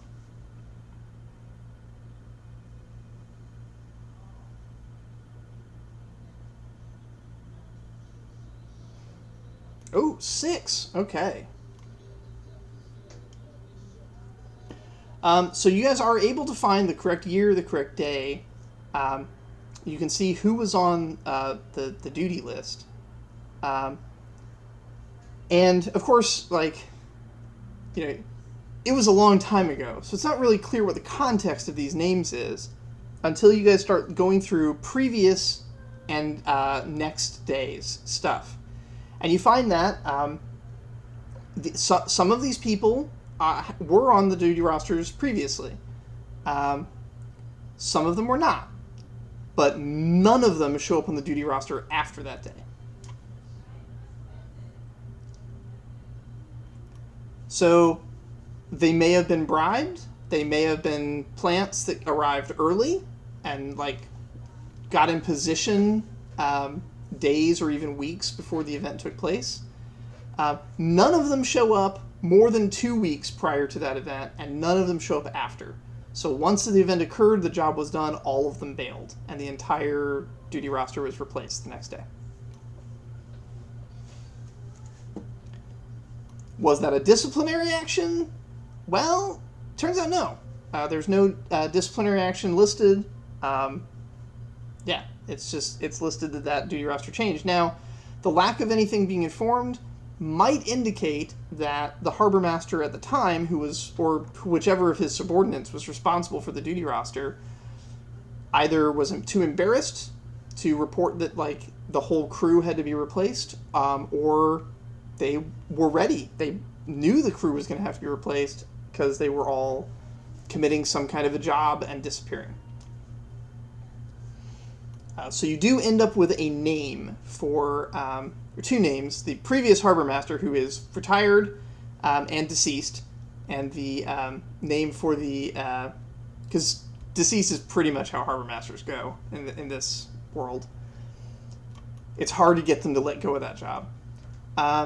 And the subordinate who was in charge of that, you have the name, their name is...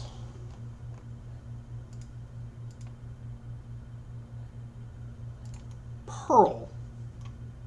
So P-U-R-L.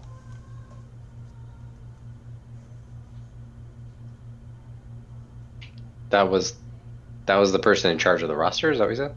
Yes.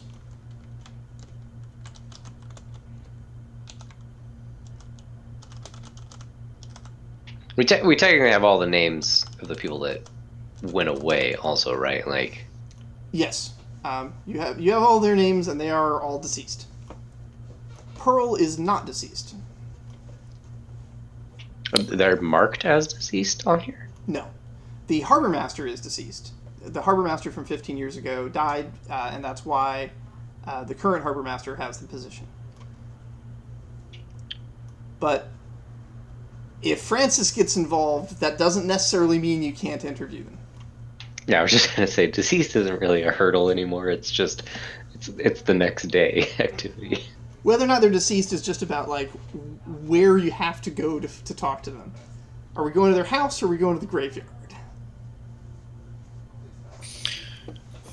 Reggie just says we should probably start with the living people first. That's kind of more. I mean, I don't know, unless you can do some weird stuff. I'm used to talking to living people. Yeah, no, I think we only have this person to go on since everybody else would be gone. So we start here. So is there any? Is this person not? This person is not affiliated with a guild anymore? No, they are not.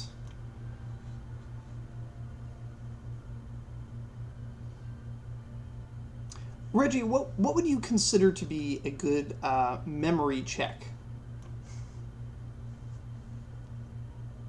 Like maybe empathy plus notice? Memory check? Like short-term memory or Long-term memory. Something from days ago. I mean, cunning is about bringing up stuff relevant to the current situation, so it'd probably be cunning. Roll me some cunning.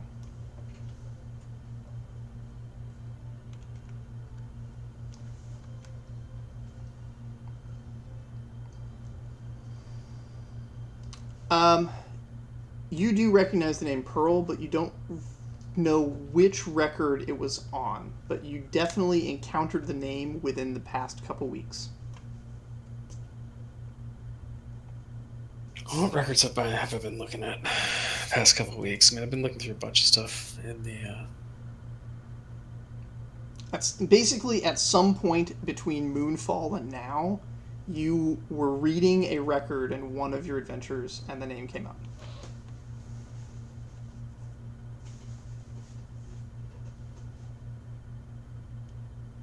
The name rings a bell, I say. Yeah.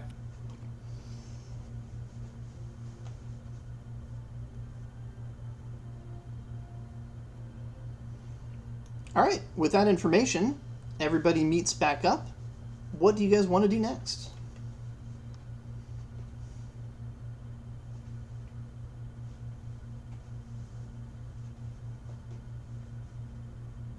You want to compare notes? Yeah, I guess so. Like Henri will kind of share what he read in the letter with the group. I won't share the actual letter just because I don't want it to get confused with a bunch of different fingerprints or whatever. And also I'll share what we heard through the door. It sounds like, if I heard that correctly, that there's obviously this guy at the head guy at the offices was like being threatened. Someone is looking for some paperwork or documents, or at least he is worried about them finding these documents, and is trying. But he also doesn't seem to know where they are because he was like, "Get me we need to find those documents." Is that? Did I understand that correctly? Yep.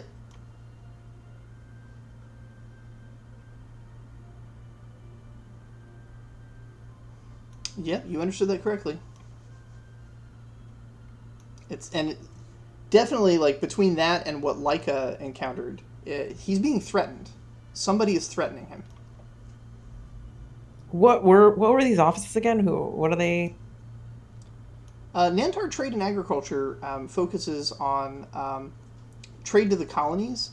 The and agriculture part of it is that they deal with helping to set up farms and plantations to grow things in remote locations and then ship back to Celebre for distribution and trade. So they do a lot of business with a lot of the plantations that were setting up like fruit orchards and things in the warmer climates of the Anu colonies. Okay, so then I think what we discovered really is that the Nantar Trade Organization is probably not necessarily fully behind all this. There's some other party or group that is threatening them. At least so it appears. So it appears. And as Glup discovered, when it came time for them to need to try and get that ransom together, they didn't have a stockpile of weapons. They had to go far and wide, getting weapons and making deals with all kinds of shady people from all over the world.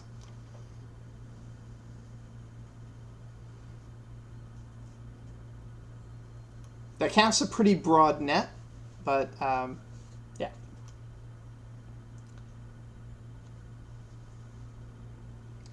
And then the fishing team brought back the name Pearl.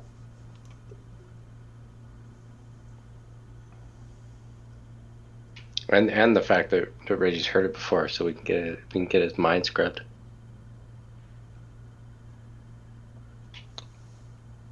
We've done it recently, right? Like we've taken people to the. I guess there's not really any. Who's here right now?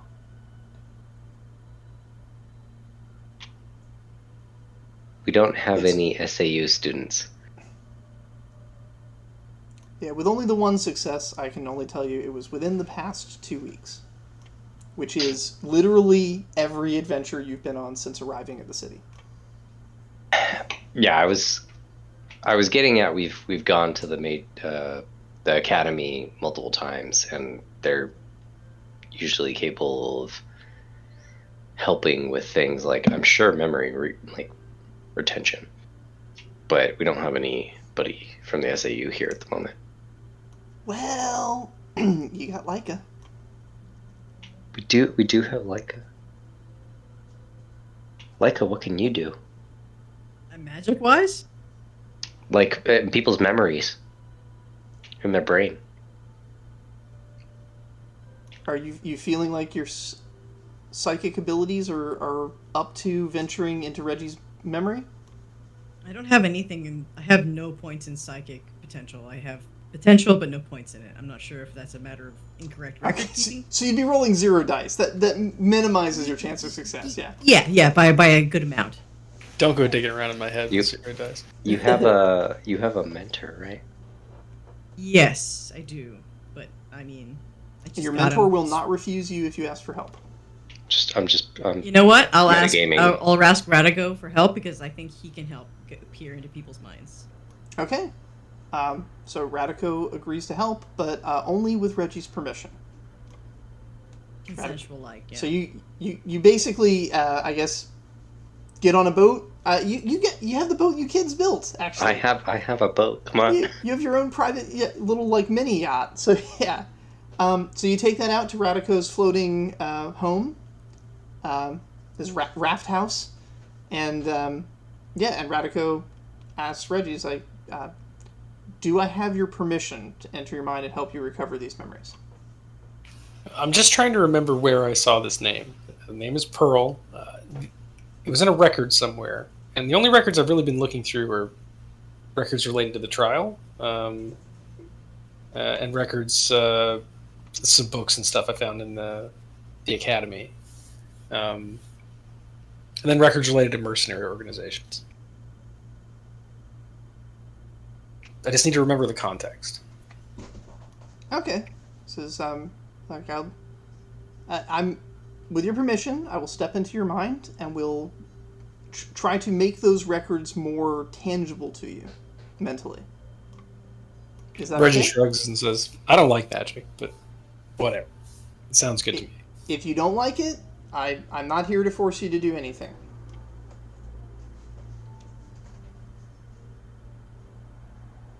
I don't want to pressure you.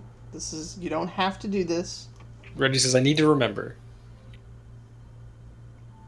Radico nods and says, "We'll stick to the task at hand. No side trips." And Radico, actually, can you describe what Radico encounters when Radico enters your mind? Yeah. So he steps into my mind and he enters into a large, open space. of just piles of information. It's not organized in any sort of particular way. It's just kind of just. It's like one of those weird like video game magic libraries where there's just books stacked on top of books for no apparent reason, and it looks like nobody puts them away. It's just piles of crap. All right. So Radico sort of focuses and helps you envision a thread of red string connecting book to book the piles in the order in which you've encountered them, and helps you start to create the first semblances of perhaps having some shelves for some of your books to organize them. But that's up to you to deal with if you want to. The important thing is that Radico locates the record. It was when you were researching mercenaries. Specifically, it's when you were researching mercenaries of the Blade Breakers, which is a criminal syndicate. Pearl is one of the mercenaries on the Blade Breaker payroll. I say, interesting. Are they on my friends list or not? They were the ones that were responsible for the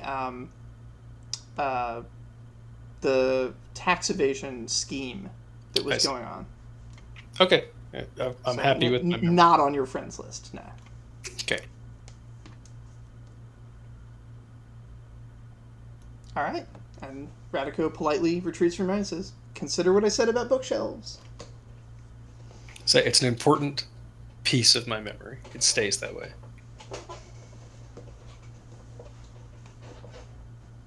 Cool. Yeah, and then I guess the string disappears then, and Radico's not going to try and rewire you in any way. And yeah, you're back. You have that piece of information.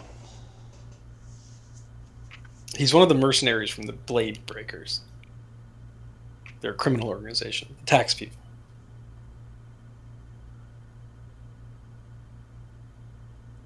And the whole concern was they were evading paying taxes because it wasn't just surely out of greed. It's because they were getting a source of income that was not listed, and they were trying to hide it with this scheme of helping other people evade taxes by faking a break-in and misreporting how much they stole to hide where their income was coming from. It's a way of laundering money, basically. Yeah, if I remember, I think I saw some coordinations between the money being laundered and like the company at some point in the trial. Yep. It's all connected!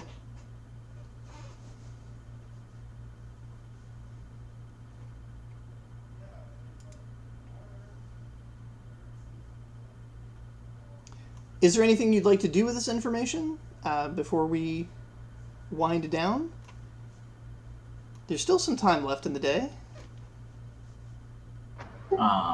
There was about a trial. They're going to start like investigating in trials and stuff for this, right? Yes, investigation was specifically requested by the Crimson Guard because the Justicar wants to find out who was really responsible in all of this. You guys had evidence that there were murders of mercenaries, and that's like a big deal in the city. So she wants to bring the hammer down hard on that, and any information you can retrieve will be rewarded. Do you think we should just bring this to the Justicar? Also, Gleptis wants to go to the Justicar's area to see if the buddies are in jail.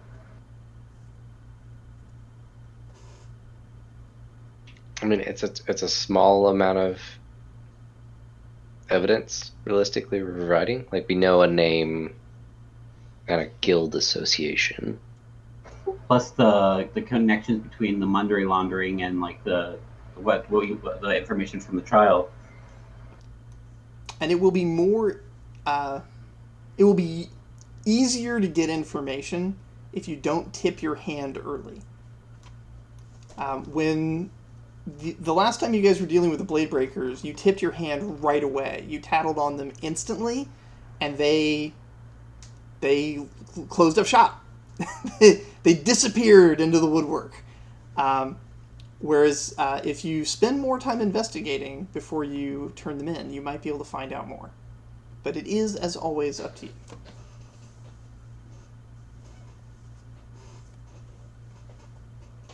Yeah, I feel like we're basically saying we don't want to investigate this anymore, and we're done with it if we go turn it in. But do we want to dig into it anymore? Because as soon as we turn it in, we can't do anything. Also, the Justicar is just gonna take everything we do and just do shit with it. The Justicar is going to take what you got and probably storm in, make some arrests, and then set a trial date. And yeah. Which I'm not saying I'm against that route. I'm talking through it.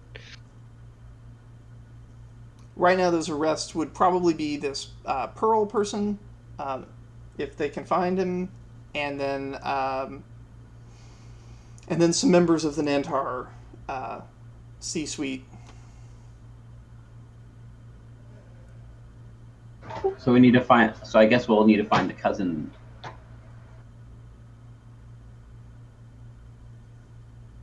You know where to find her? Because she was the one of the three magistrates, one of the four magistrates, I guess technically. Yeah. Did you guys want to go talk to any of the magistrates?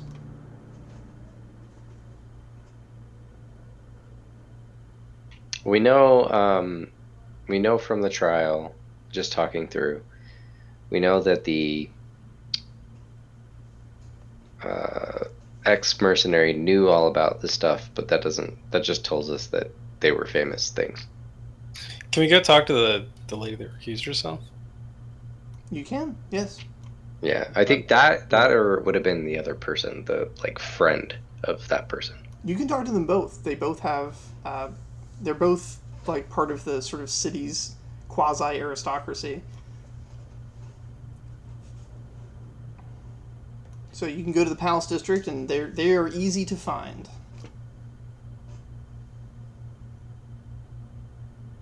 I only bring that person up again because it would be it's on that realm of not tipping our hand in any way. If potentially we talk to someone who knows someone in the Nantar but isn't Nantar.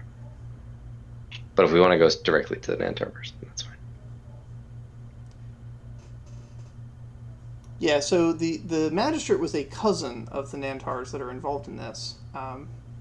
She did respond very sort of aggressively about insisting she be recused.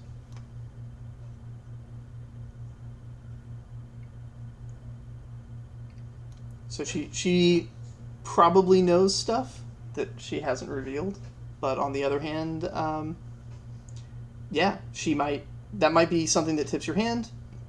The other guy, though, he's not involved in the Nantars at all. He's just a fountain of knowledge about weapons. He can tell you the dates and battles of every time those weapons showed up. Half of them he was there for. Well, I didn't mean him. I meant the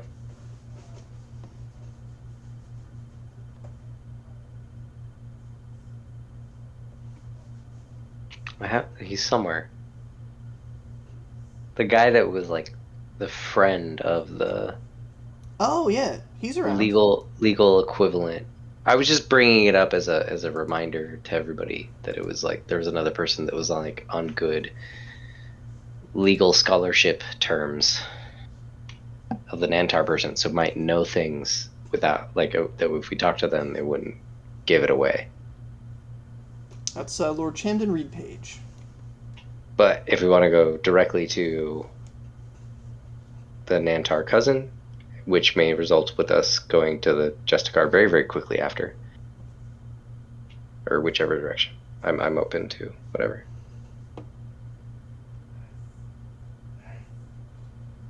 You want to put it to a vote? How do the kids handle such things?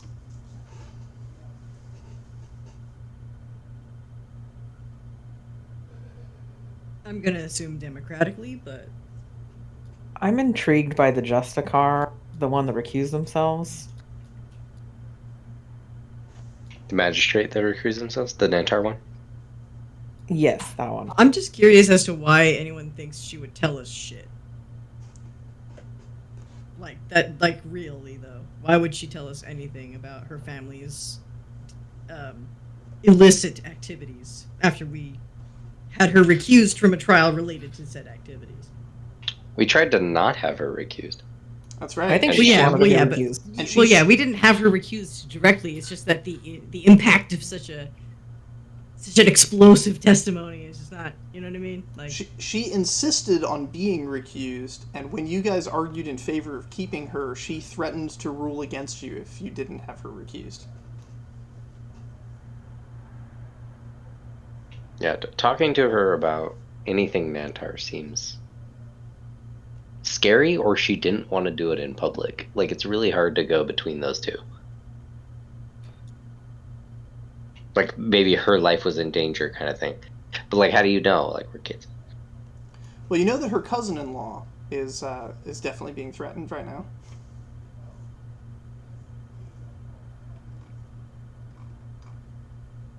Oh yeah. And they did say others' blood will be spilled or some shit. So like they're probably threatening like everyone in the family.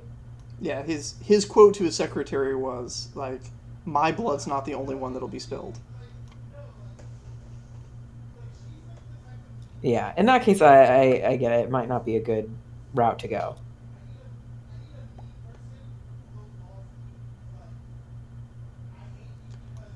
As you've been discussing this, you've been making your way over towards the Palace District.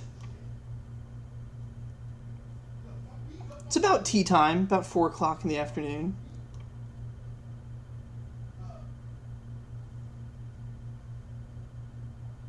Many of the lords and ladies are out for evening constitutionals.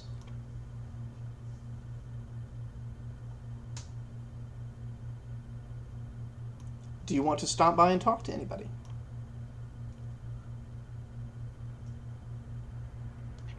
Does anyone see a benefit in talking to Reed Page?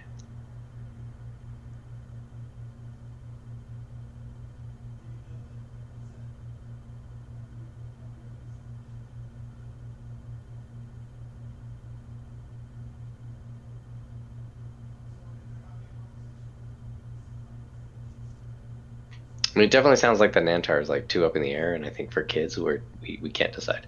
That I get it. I mean, like, we do know that lady is like particularly ethical, you know, given the how she responded. So she may consider helping us based on purely that, but because it is not, it's a bad look for her family. So in that regard, I'm not sure she would be purely ethical.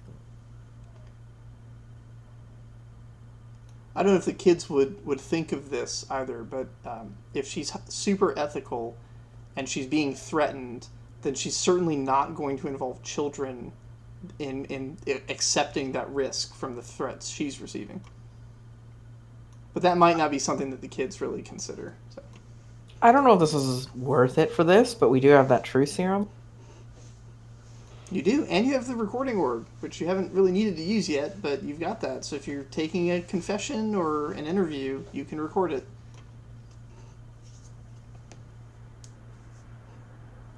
There's a very safe option up here who definitely won't cause any problems. A couple safe options, actually. We can go talk to the weapon Who's up here? and ask him. Who's in this area? Like it's Lady rich. Alpenny Nantar, Lord Chamden Reed Page, Commander Duros of the Flint Eagle Company, the palace itself, Violathan, King of Celebre. Yeah. So it's just this is like all magistrates. Like This the upper is crust. The upper crust. This is like Eva Talus family is up here. Like this is where the rich people who run the city and have been running the city. This is their hang. Because they need to be near the palace, because functionally all power flows from the king. And they all serve at the king's pleasure in their positions as magistrates and such. Although for some of them, like the old families, they're there because they have money. Because they're able to fund the king's expenses and things when he wants to do crazy stuff. Also, some of them are there because they have been loyal to the king. Like, Commander Duros is there because he and his mercenary company successfully completed numerous campaigns at the king's behest, including a volunteer effort to represent Celebre in the Demon War, because the Crimson Guard could not leave the city for fear of the city being attacked. So instead, a variety of mercenary companies, some paid, and in the case of Flint Eagle, volunteered to protect the world from demons by marching up to Talus and defending Garathan.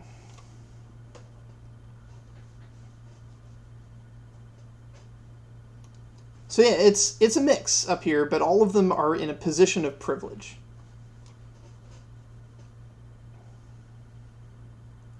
And Ed, you were saying something about Commander Duros?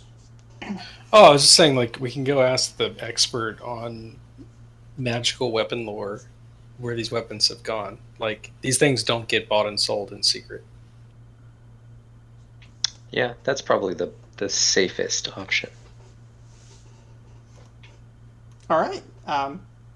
So initially, when you approach his home, his butler says that he is out for a walk, but he's not hard to find. He's basically doing like a military jog to try and stay in shape. He's old to a point where it's not really working. It's basically just stopping him from deteriorating, but it's good exercise for him. And so you end up sitting on a park bench as he's trying to catch his breath, talking to him. He says, recognize some of you. You, lad, pointing at Reggie, is like, you were at that trial where that nice young frog was acquitted of nefarious wrongdoing. You're pretty much an expert on the weapons and material that was found in that ship. Lots of classic pieces there, yeah? Oh my, yes. What a collection. I would have been astounded to stand in a room with all of those in one place. So we're trying to solve the mystery of where they all went. A collection of that value sinking into the harbor, it's definitely not there anymore. Some weird swimmers coming in, executing anyone who survived, also suspicious.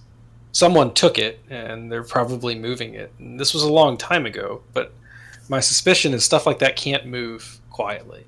You can sell a few to private collectors, but there's only so many private collectors, and some of that stuff, I mean, if you're given a giant magical sword, I mean, that stuff gets back out.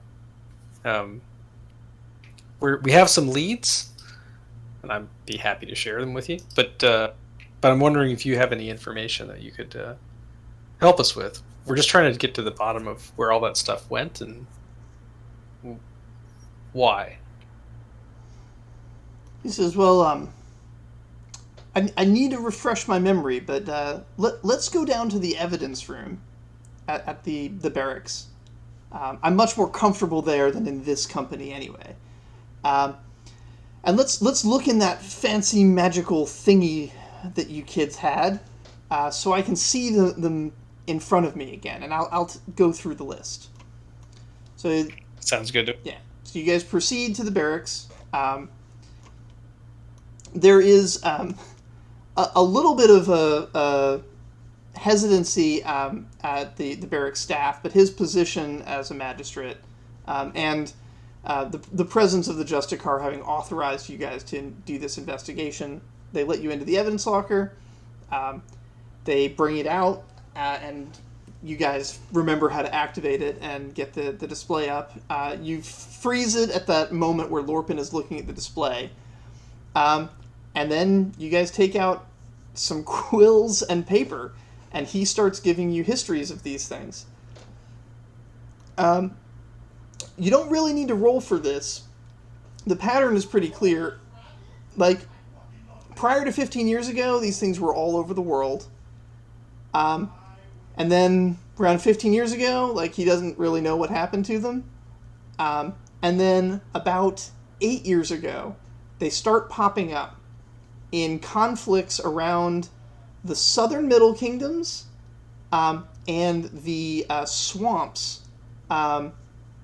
in the sort of the Petrish area. Not all of them, but just a few of them. A famous axe that is imbued to cause particularly grievous wounds. A sword that shoots lightning from the sky when it strikes an enemy.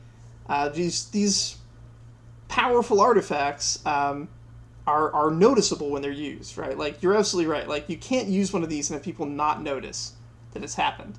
And it has, starting around 8 years ago and proceeding to... he hasn't been out in the field for a while, so his knowledge of things kind of stops about 5 years ago. But in that 8 years ago to 5 years ago period, they've started popping up in those specific areas. Southern Middle Kingdoms and the swamps around the Petrish settlement. Which is both sides of the Troll Mountains, but they're all kind of in that same area. Anyone with who wants to make a scholarship plus cunning roll on this to try and figure out, there is a pattern to this. You might be able to figure it out if you have particularly deep knowledge of that area. So I would allow scholarship plus cunning to dig that out. I mean, I can make a roll, but I wish Mario was here. I also have scholarship and cunning. Well, not great cunning, but I can try. You can also pack up your info and have it ready for the next crew that takes over in the next session. But if you want to make the roll now, there's no harm in trying. It is a pretty high DC, but it's a hidden DC, because you don't know what it is.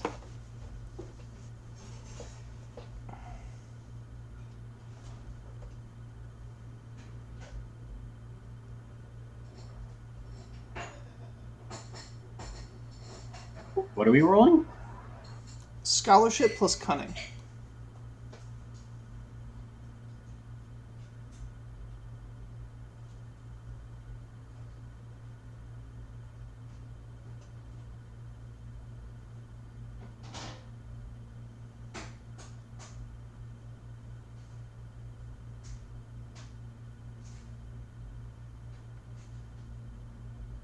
Oof.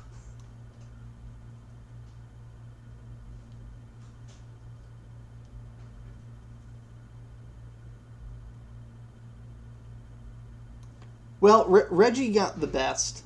As best you can tell, Reggie, there's something about that, like, biome. It seems ecological somehow. You're not sure how, but it's generally the same kinds of plants, animals, environs are in that area where they're sort of appearing again. Now, after their appearance, they do sort of drift away. So you do see that it's like they're being sold up there, and then the people who have them are using them and then wandering off and using them in other places and stuff. But something around that sort of swampy ecology in that region is what's true. What is the pattern? Is what's got it all kind of connected.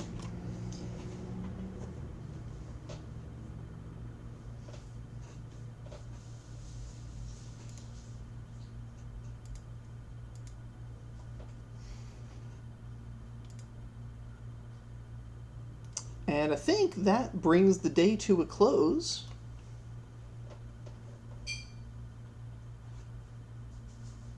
You guys did find out some very useful things. You found out that there is a connection between all of this activity and a criminal syndicate that you had previously been investigating. You found out that, there's some kind of geographic relationship to where the weapons are being sold by whomever got them. Although you can probably guess it probably was that criminal syndicate, but what they're doing, what they're selling it to, you're not sure. And whatever it is they're doing, the proceeds of what's going on with them is something they've been trying to launder so that no one would be able to trace it back to this activity.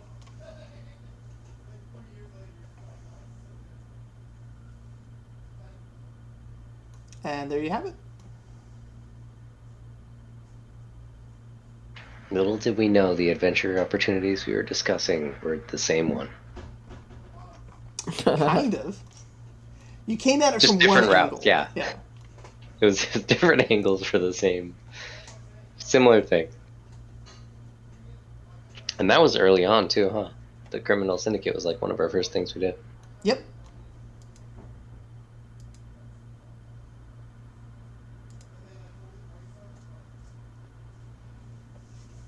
Yeah, so going forward then, part 2 of investigating that criminal syndicate is still on the table, but now you have a lot more information going into it about stuff they've been up to.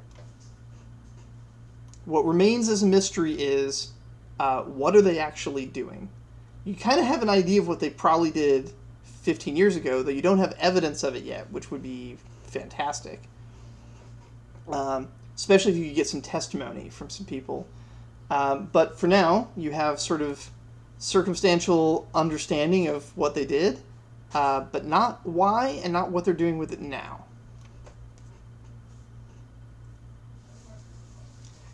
And so that will be part 2, the final part of that little saga.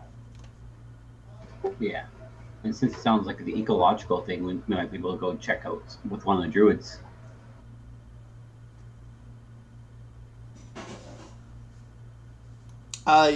It could be tied into the Explore the Northern Forest thing.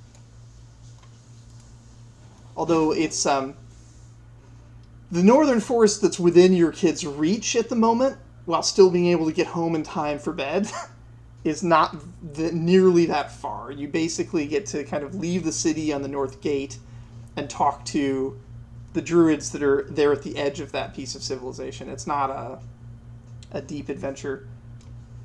But that is there. Of course, Miss Maybell is still coming home with new articles of clothing, and and Henri is still having dreams. Mm-hmm.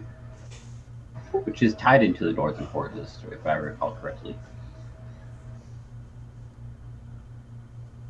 Yes, the dreams are tied into the Northern Forest.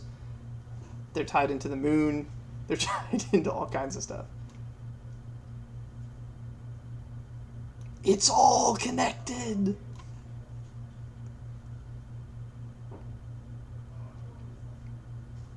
Very cool. Yeah. We're unraveling the tangled web. Terry Pratchett wrote in one of his, the foreword in one of his novels, something that I will always remember. I love this. He says,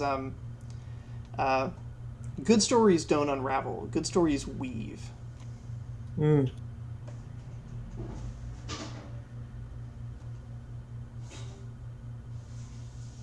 I really like that. Alrighty, I'm going to go ahead and stop the recording, as it is getting on into the evening. And, we'll pick up next week.